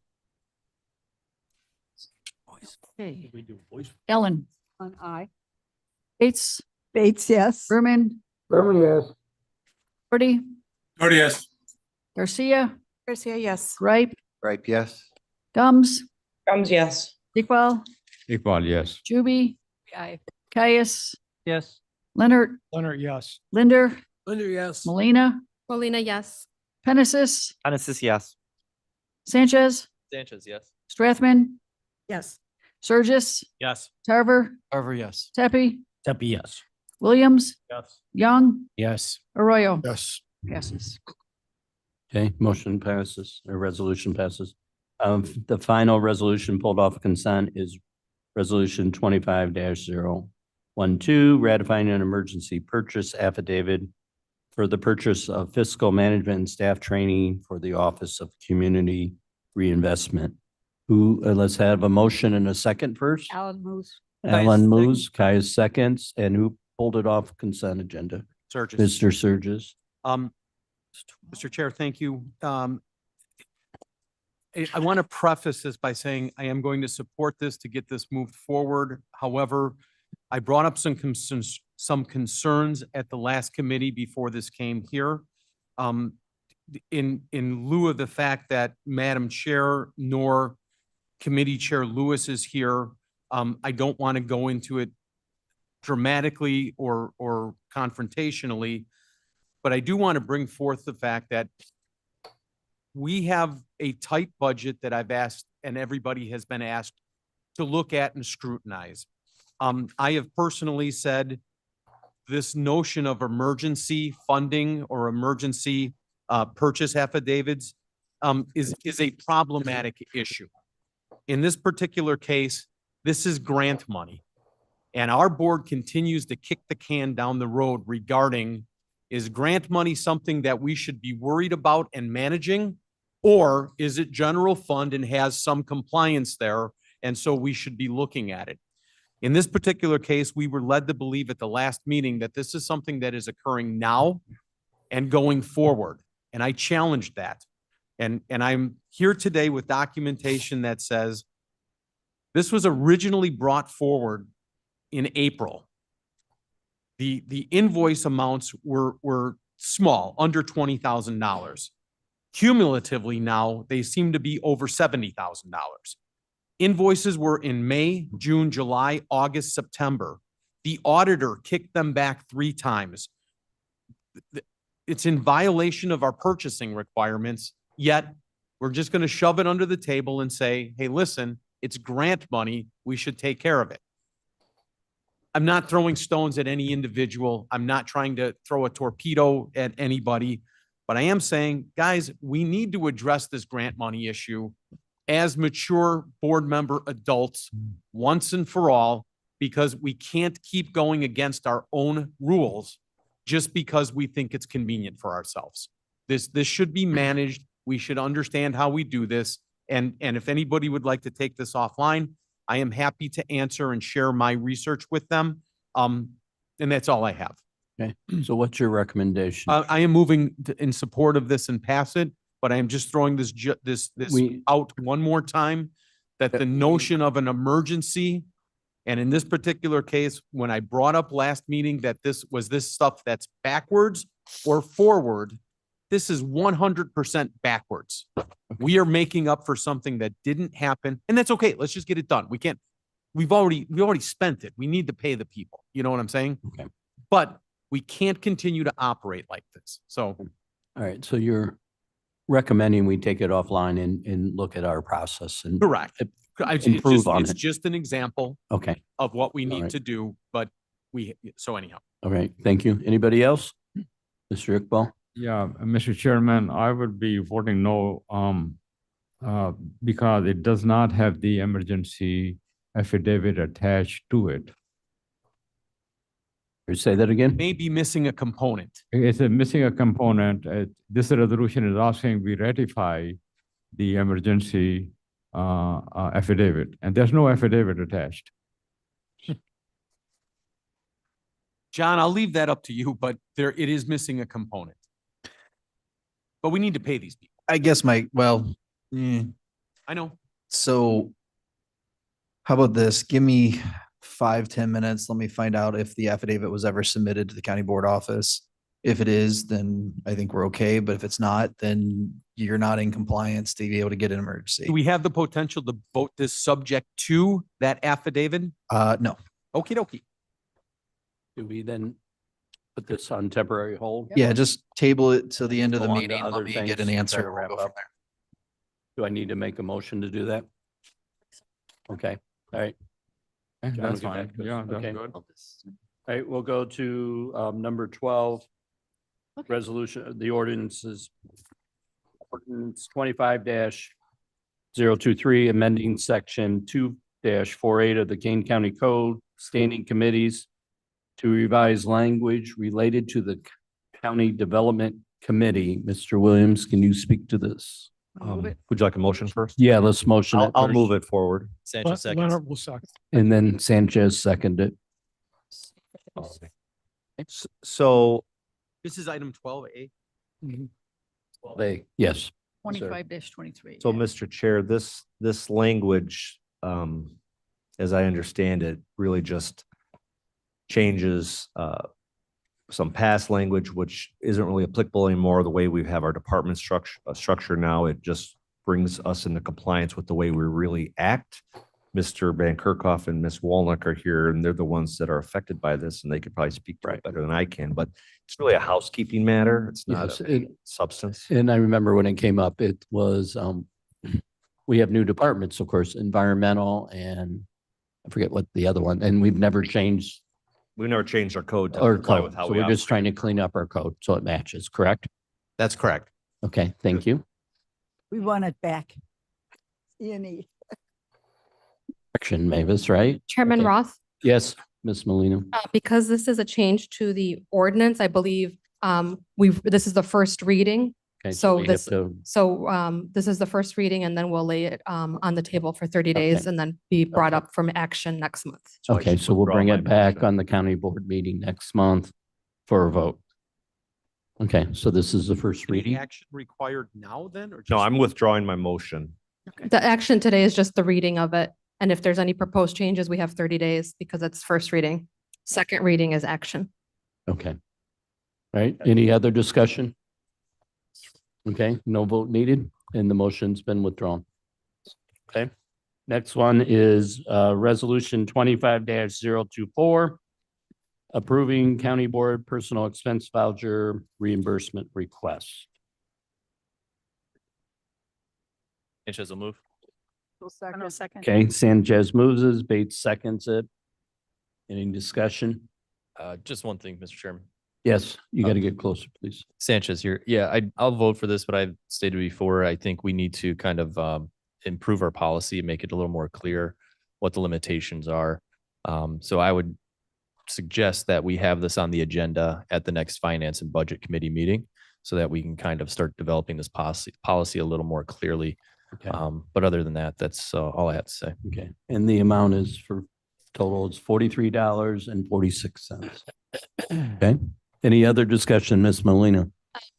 Chairman Roth, another thing I'd like to add just to this policy as a whole is in the resolution or in the executive summary, the amount that was allocated, the total amount that was allocated for the budget. And then so we can kind of have a tab of how much was allocated and how much is being spent every time we see one of these vouchers. Okay. Just, I know Madam Chair's vouchers are separate on the budget from the chair, from the rest of the county board members, but just so we have an idea of where we're at, if anybody else wanted to do a conference, we can see what the budget is of it, what's available on the budget. Okay. And then second request I would have is a summary from anybody who is requesting reimbursement of the reason where they went, why they went, and how it affects the county board and what recommendations they have moving forward. But I think that's part of what Mr. Sanchez is mentioning, that we should have a policy in place when it comes to All right, these. so we'll take that offline. Discuss that in the Finance Committee is what I heard. That would be my request. Okay. Everyone in agreement with that? Okay. All right, discussion, Mr. Iqbal? So are you taking it offline? No, we're going to still vote. Vote and discuss. It's just, but the recommended policy changes we want to take offline. My concern is not only this one, but all three invoices that have been presented. At the face, they look very arrogant, but it may not be intentional, I would say. They violate the policy, our policy that we have. I think somehow when person submits a voucher, they have to say it is for the county government and the bill, it is needed, it is reasonable. Those statements should be made. And it is before that, it should say it is pre-approved or not, why it is not pre-approved. Okay, so we'll take that offline too. I mean, we'll cover this in finance. All right, any other discussion? All right, clerk, please call the roll. Yes, 024. It is 24. Okay. Ellen? Ellen, aye. Bates? Bates, yes. Berman? Berman, yes. Doherty? Oh, yes. Garcia? Garcia, yes. Gripe? Right, yes. Gums? Gums, yes. Iqbal? Iqbal, no. Juby? Juby, aye. Caius? Guys, yes. Leonard, yes. Linder? Linder, yes. Molina? Molina, yes. Penesis? Genesis, yes. Sanchez? Sanchez, yes. Strathman? Yes. Surgis? Yes. Tarver? Tarver, yes. Tepe? Tepe, yes. Williams? Yes. Young? No. And Arroyo? Yes. Passes 2 nays. Okay, thank you. The next resolution is 25-025, approving county board personal expense voucher reimbursement request in the amount of $1,360.84. Sanchez moves. Okay. Linder, Second. Linder, second. Discussion. Okay. Call the roll. Ellen? Bates? Bates, yes. Berman? Berman, yes. Doherty? Oh, yes. Garcia? Garcia, yes. Gripe? Right, yes. Gums? Gums, yes. Iqbal? Iqbal, no. Juby? Juby, aye. Caius? Guys, yes. Leonard? Leonard, yes. Linder? Linder, yes. Molina? Molina, yes. Penesis? Genesis, yes. Sanchez? Sanchez, yes. Strathman? Strathman, yes. Surgis? Yes. Tarver? Tarver, yes. Tepe? Tepe, yes. Williams? Yes. Young? No. Arroyo? Yes. Passes 2 nays. Okay, thank you. The next resolution is Resolution 25-026, approving county board personal expense voucher reimbursement request in the amount of $112.17. Sanchez moves. Alan seconds. Okay, Sanchez and Yeah. Allen, any discussion? Okay, clerk, please call the roll. Allen. Allen, aye. Bates. Bates, yes. Berman. Berman, yes. Doherty. Doherty, yes. Garcia. Garcia, yes. Gripe. Right, yes. Gums. Yes. Iqbal. Iqbal, no. Juby. Juby, aye. Caius. Caius, yes. Leonard, yes. Linder. Linder, yes. Molina. Molina, yes. Penesis. Penesis, yes. Sanchez. Sanchez, yes. Strathman. Yes. Surges. Yes. Tarver. Tepi. Seppi, yes. Williams. Yes. Young. No. Arroyo. That passes. Okay, thank you. The next one, resolution 25-027, authorizing intergovernment agreement with the State of Illinois Department of Human Services and the Juvenile Justice Council, and it's a grant in the amount of $58,665. Molina moves. Surges moves. Thank you. I got Molina moves. Yeah, Molina was first, Surge's second. Okay, discussion? Okay, clerk, call the roll. Ellen. Aye. Bates. Bates, yes. Berman. Berman, yes. Doherty. Doherty, yes. Garcia. Garcia, yes. Gripe. Right, yes. Gums. Gums, yes. Iqbal. Iqbal, yes. Juby. Juby, aye. Caius. Caius, yes. Leonard. Leonard, yes. Linder. Yes. Molina. Molina, yes. Penesis. Penesis, yes. Sanchez. Sanchez, yes. Strathman. Yes. Surges. Sorry. Yes. Tarver. Carver, yes. Tepi. Yes. Williams. Yes. Young. Yes. Arroyo. Yes. Passes. Okay. New and unfinished business. Mr. Frank is still on the phone. TMP 20-25-087, appointment to County Board Ad Hoc Committee. And that is page 474, the last and final page of the agenda. Can I get a motion in a second? Sanchez moves. Sanchez, Bates, Bates second. seconds. Okay, discussion. Amendment, please. Okay, I would like to amend the vice chairman of the ARPA committee to be Jarrett Sanchez, the former chairman. So Sanchez would become the vice chairman. I would second that. and all right, so you were the motion and Mr. Sanders, you're second. And I would remain on the committee, but because Mr. Sanchez has guided the ship for these 3 years, I think he deserves to be the vice chairman of the committee. And the state's attorney came back just in the nick of time on regarding the ad hoc committee. We're so sorry. That's the assistant state's attorney. Sorry, not the. Just to be clear. Getting him in. Sorry, Jamie.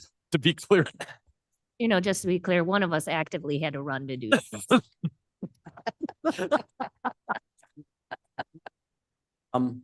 With assignments, right, the chairperson has to accept, right, or not accept. Advice and Is that- concurrence. Couldn't we do it in the committee? I mean, we can let the elected answer. Billy was not paying attention. I didn't hear your answer. No, just Not paying attention. Bam. How do you Let's- think let's I brought anybody you on paying to do attention. the work? So the answer is you can make recommendations. You can also deny the appointments. But advice and consent is not needed on these. So this is kind of a friendly ask by the chairwoman. And it's really up to you on whether or not you want to endorse it or not. Mr. Frank, I have a question regarding this. If we approve it as a committee, do we have the authority, once the committee has met, to change positions and appoint somebody or vote somebody in as vice chair? As a committee, once it's already once we're in a committee. Normally in Robert's rules, you're able to do something similar, but I'm not sure at this level. Yeah, why don't I get back to you on that one for purposes of today? I don't know that affects it, but the question would be whether or not the ad hoc committee can determine its own leadership when the fact that the chairwoman has the authority to appoint. I think if you were to take anybody out of that position, it would create a vacancy, which would give her the right to then appoint again. So I think the answer is probably no, but I can't definitively tell you that because that's going to be an interplay between your own rules and Robert's rules.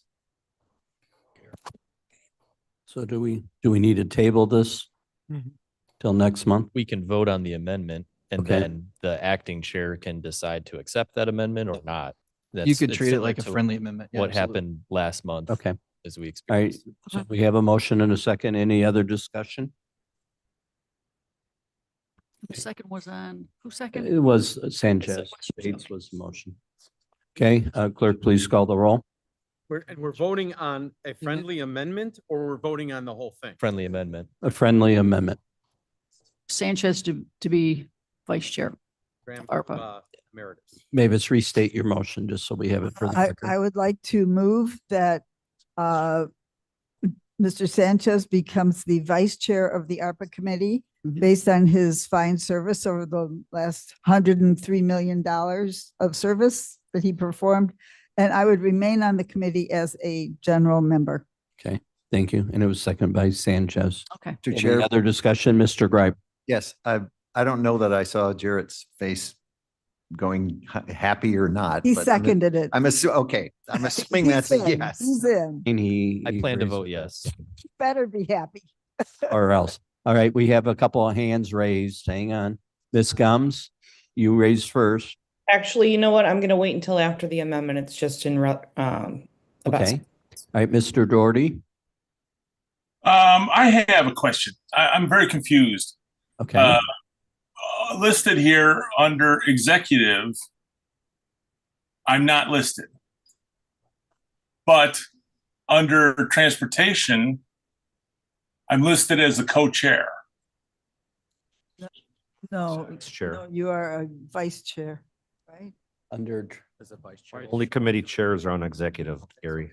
Vice chair. I know. Yeah. You're that's vice correct. chair, and Vice vice chair. chairs are not on executive committee. I found that out last year. It doesn't say vice chair, it says co-chair. Where? Under transportation, if you go to The bottom. transportation on the website, Oh, Oh, that's a mistake. right. That's a scribbler error on the website. We're on the agenda. We're looking at the agenda, Don't have today's co-chairs. agenda. I know, Ms. that's my point. Burgess has a comment. Legislative. That's scribbled. Okay. that's my point. It's listed one way. It's a valid question, but I don't think we can get an answer right now.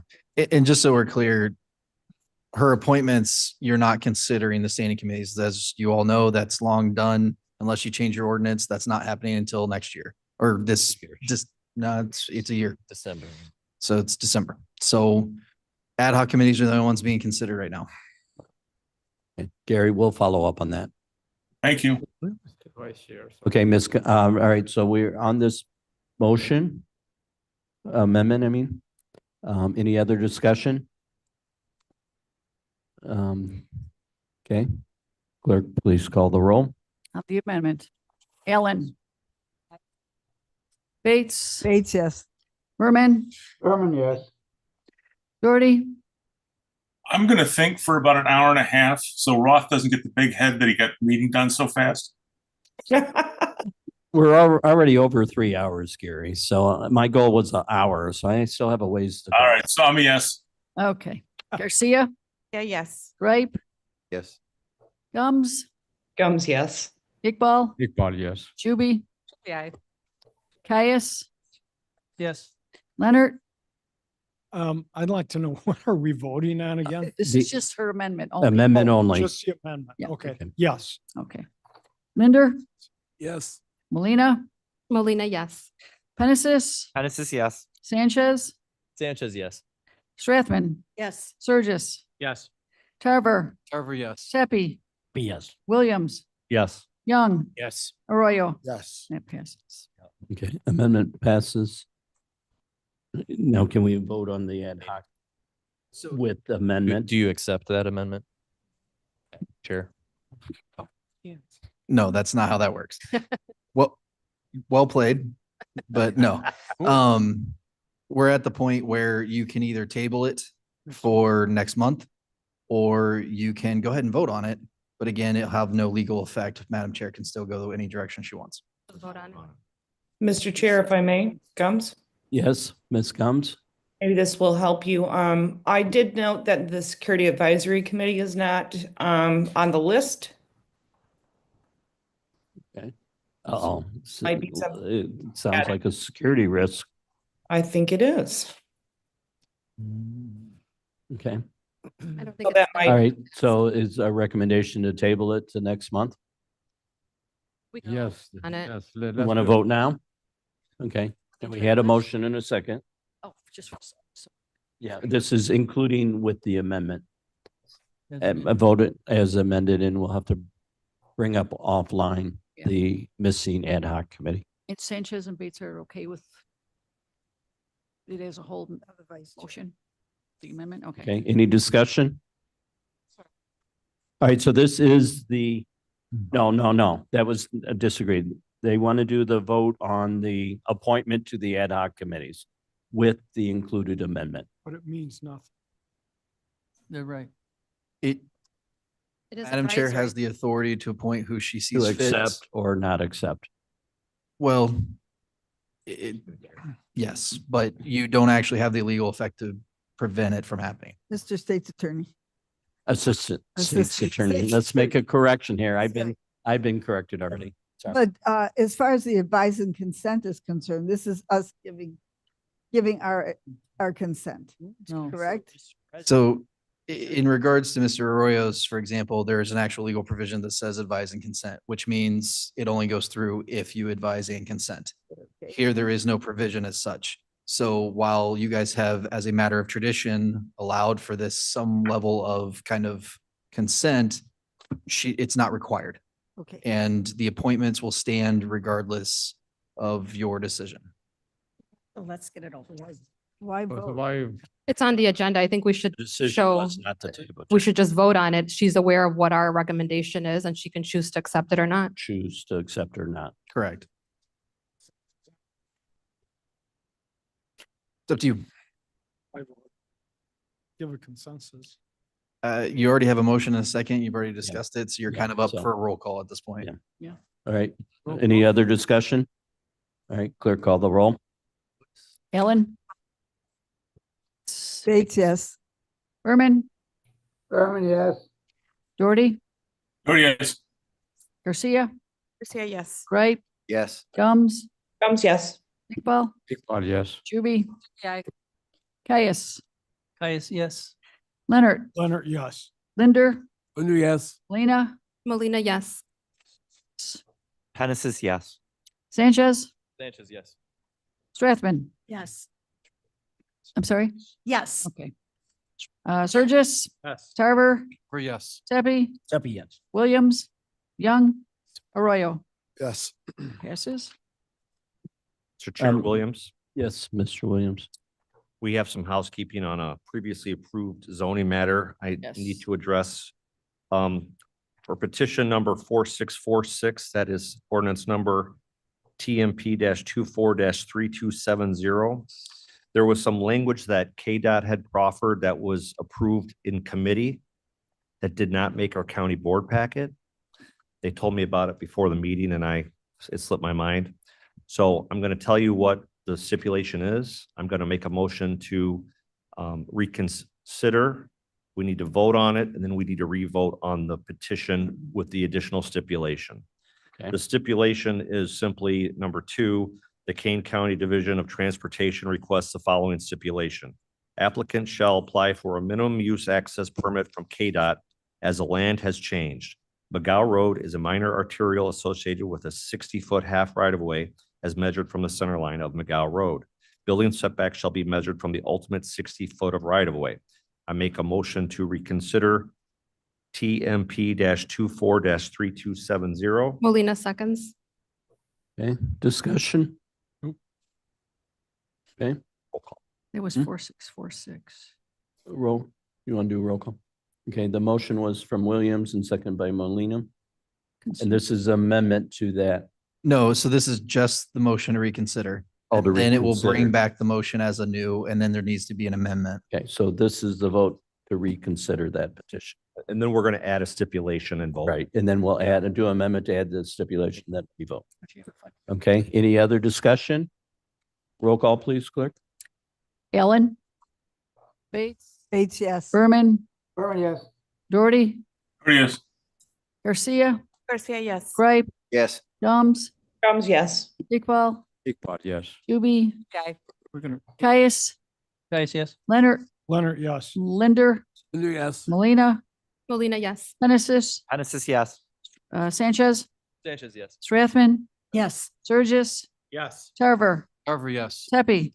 Yes. Williams? Yes. Young? Yes. Arroyo? Yes.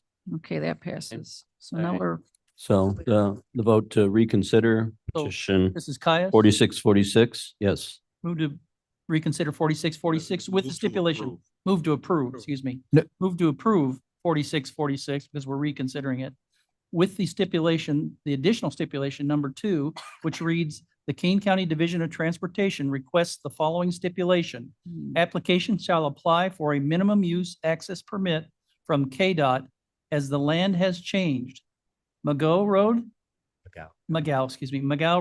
Road is a minor arterial associated with a 60-foot half right-of-way as measured from the center line from McGow Road, McGow Road, building setback shall be measured from the ultimate 60-foot right-of-way. Can I ask real quick, was this provision by KDOT adopted by the ZBA? Believe it was, wasn't it, Mark?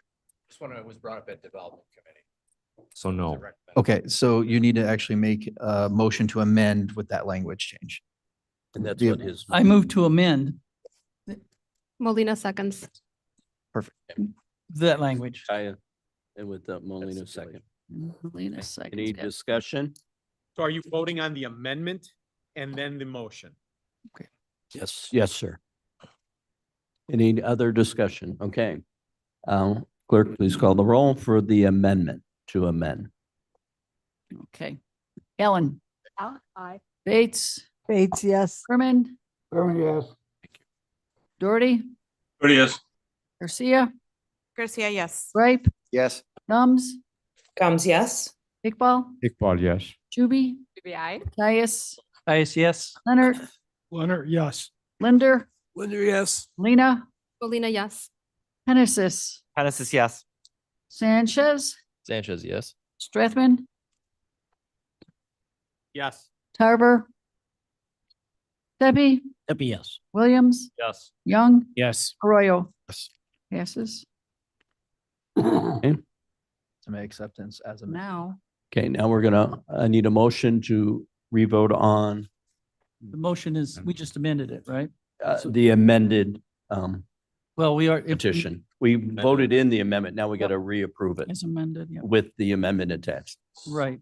Wouldn't that have Okay, so I gone need a under the motion. motion already that I presented? No, that was to do the Molina amendment moves. first. We'll second. Amended first? So, all right, he motioned it, you second. Yeah. So Caius, You can't amend it without. all right, discussion? Okay, let's do the roll call, please. All right, this is 4646 with the amendment included. That's stipulation number 2. All right, we're voting it as amended. Ellen? Bates? Yes. Berman? yes. Doherty? Yes. Garcia? Garcia, yes. Gripe? Gripe, yes. Gums? Gums, yes. Iqbal? Iqbal, yes. Juby? Caius? Yes. Leonard? Leonard, yes. Linder? Linder, yes. Molina? Molina, yes. Hennessy? yes. Sanchez? Sanchez, yes. Strathman? Yes. Burgess? Yes. Tarver? Tarver, yes. Tepe? Yes. Williams? Yes. Young? Yes. Arroyo? Yes. Passes. Okay, we're going back to the final resolution of the day, 25-012. The Assistant State's Attorney as an update for us. Okay, back. All right, so I was able to obtain a copy of the proposed emergency affidavit that was submitted by Mr. Berger. The concern I have is that there's actually no testimony to the fact that this is an emergency. My understand, so I asked one of the attorneys in the office to reach out to him. He is on. I would request of him at this time to state the emergency nature of this. And if that's sufficient to you, then you can go ahead and accept it, provided he updates his actual affidavit accordingly. And then that would be okay. California fires are shaking, but this one. Okay. So we have already motioned this, right? We don't need to re-motion. We have Alan and Caius. Yeah, so if you want to allow So him we're- to speak, that would be perfectly fine right All now. right, so we're in discussion. Do we want to allow Mr. Berger? Yes. Yes. Mr. good Berger, are you there? Yes, I am. Good morning. Okay. I'm happy to make any changes. It's that are unfortunately necessary. afternoon, but okay. Yes. Oh, sorry. Good afternoon. Yeah, I'm happy to make any edits or changes to that affidavit that the state's attorney requests.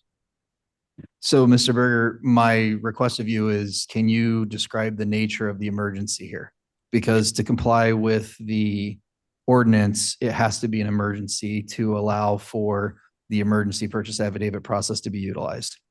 Yes, we experienced significant staff turnover in our fiscal division.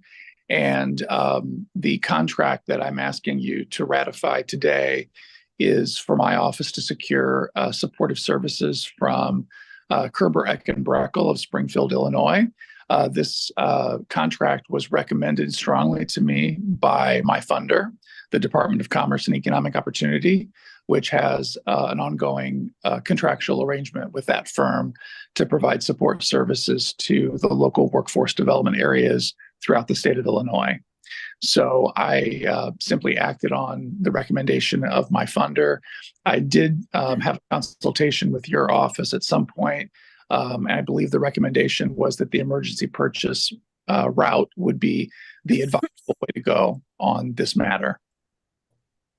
So my other question would be, are you essentially saying that you would be problematically understaffed if this isn't put in place as soon as possible? Correct. Okay. If that is sufficient for the board to establish an emergency, would you be willing to change your affidavit accordingly? Absolutely. No problem. I'm okay with that if the board is. Okay. Any discussion? Call the vote. All right. Clerk, please call the roll. Okay. Alan. Aye. Bates. Bates, yes. Berman. Berman, yes. Doherty. Oh, yes. Garcia. Tia, yes. Gripe. Gripe, yes. Gums. Gums, yes. Iqbal. Iqbal, yes. Shuby, aye. Caius. Caius, yes. Leonard. Leonard, yes. Linder. Linder, yes. Molina. Lena, yes. Penesis. Penesis, yes. Sanchez. Sanchez, yes. Strathman. Strathman, yes. Surgis. Yes. Tarver. Tarver, yes. Seppi. Seppi, yes. Williams. Young. Yes. Arroyo. It passes. Okay, resolution passes. Number 14, committee updates. Are there any committee updates, 3 minutes or less? Okay, Ms. Molina. Mr. Roth, Chairman Roth, I don't have any committee updates, but I do want to share something with my fellow board members. This past November, I was elected to serve on the executive board for the Illinois Association of County Board Members as the second vice president. So I will be happy to represent Kane County. The Illinois Association of County Board Members supports all 102 counties across the state. There is no financial attachment to this appointment. I won't be getting any kind of stipend. I will be driving to Springfield several times in the year and other places if there are any other meetings. I won't be requesting any reimbursement. But if there are any kind of updates, I will share them with the board, but I did want to share that with everybody now. Congratulations. That update and congratulations. Okay, anybody else? Mr. Chairman? Mr. Caius? Yes, thank you, Chairman of the Admin Committee. I have a wonderful slideshow. It's only about 15 minutes. It's about. Anyone that wants to stay after for extra credit can watch that. I showed it to the exec committee about the projects that admin and building management as under is underway right now. We're going to be presenting that tomorrow at our committee. That's which starts at 10:30 or something like. Okay. So I invite you to all either Zoom in since the beginning of the meeting and or watch it afterwards to see what those projects, especially the ARPA funds that we hustle to get to spend, what's going on with those. Okay. It's pretty exciting. The question of the day is, are you providing popcorn? No. I can Okay, do it. no. Yeah. All right. All right. Anybody else? Is that something, Chris, that can be sent out via Sure. email? Yep. Yeah, I'd appreciate that. I sent it out to the committee already, so I just have. Okay, little- thanks. Mr. Gripe, question? Thank you, Mr. Not a question, but thank you, first of all, to you stepping in on Sure. short notice. Hopefully I did okay. And an invitation to any and all of you tonight here, Cub Scout Pack 260 is going to be having a meeting in this chamber, kind of finding out about what you guys do. So we're going to figure that out and tell them. Very good. Figure it out. Could they let us know? But it is seriously, if any of you want to pop by, it'll be 20 minutes, probably about 6:30 tonight here. Okay, thank you.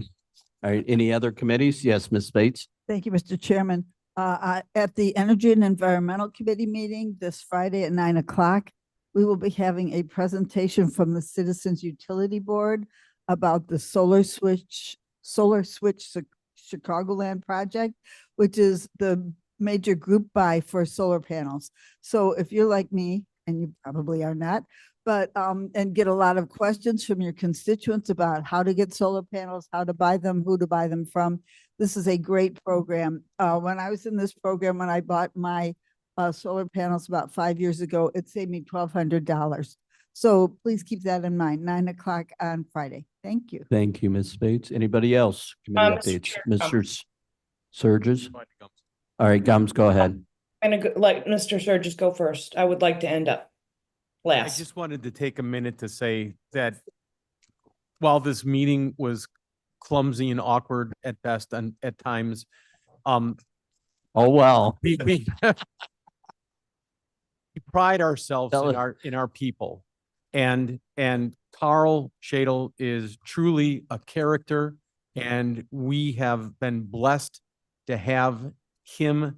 And I do consider him to be the best and the brightest. And we have, you know, I don't think that we gave him the homage that I think he deserved during his time here. And if he is listening, I would just like to say thank you for always looking forward into the future and making this county what it is today. Okay, thank you, Mr. Surges, for those realistic comments. I think Carl got a Applebee's gift card Okay. too, though. Okay, Ms. Gums? All right, rounding out the day, I would just like to honor our dear friend, Mr. Shepro, with a little trivia. On this day in 1690, Johann Christoph Denner created the clarinet. Thank you, Ms. Gums. Well done, The Gummy. the Well done. clarinet. Okay. All right, any other committees? Okay, can I get a motion for adjournment? Leonard moves. Bates moves, Gripe seconds. Everyone Aye. verbally agree? Aye. Okay. All right, we're doing better. It was 3 hours and 26 minutes. Thank you.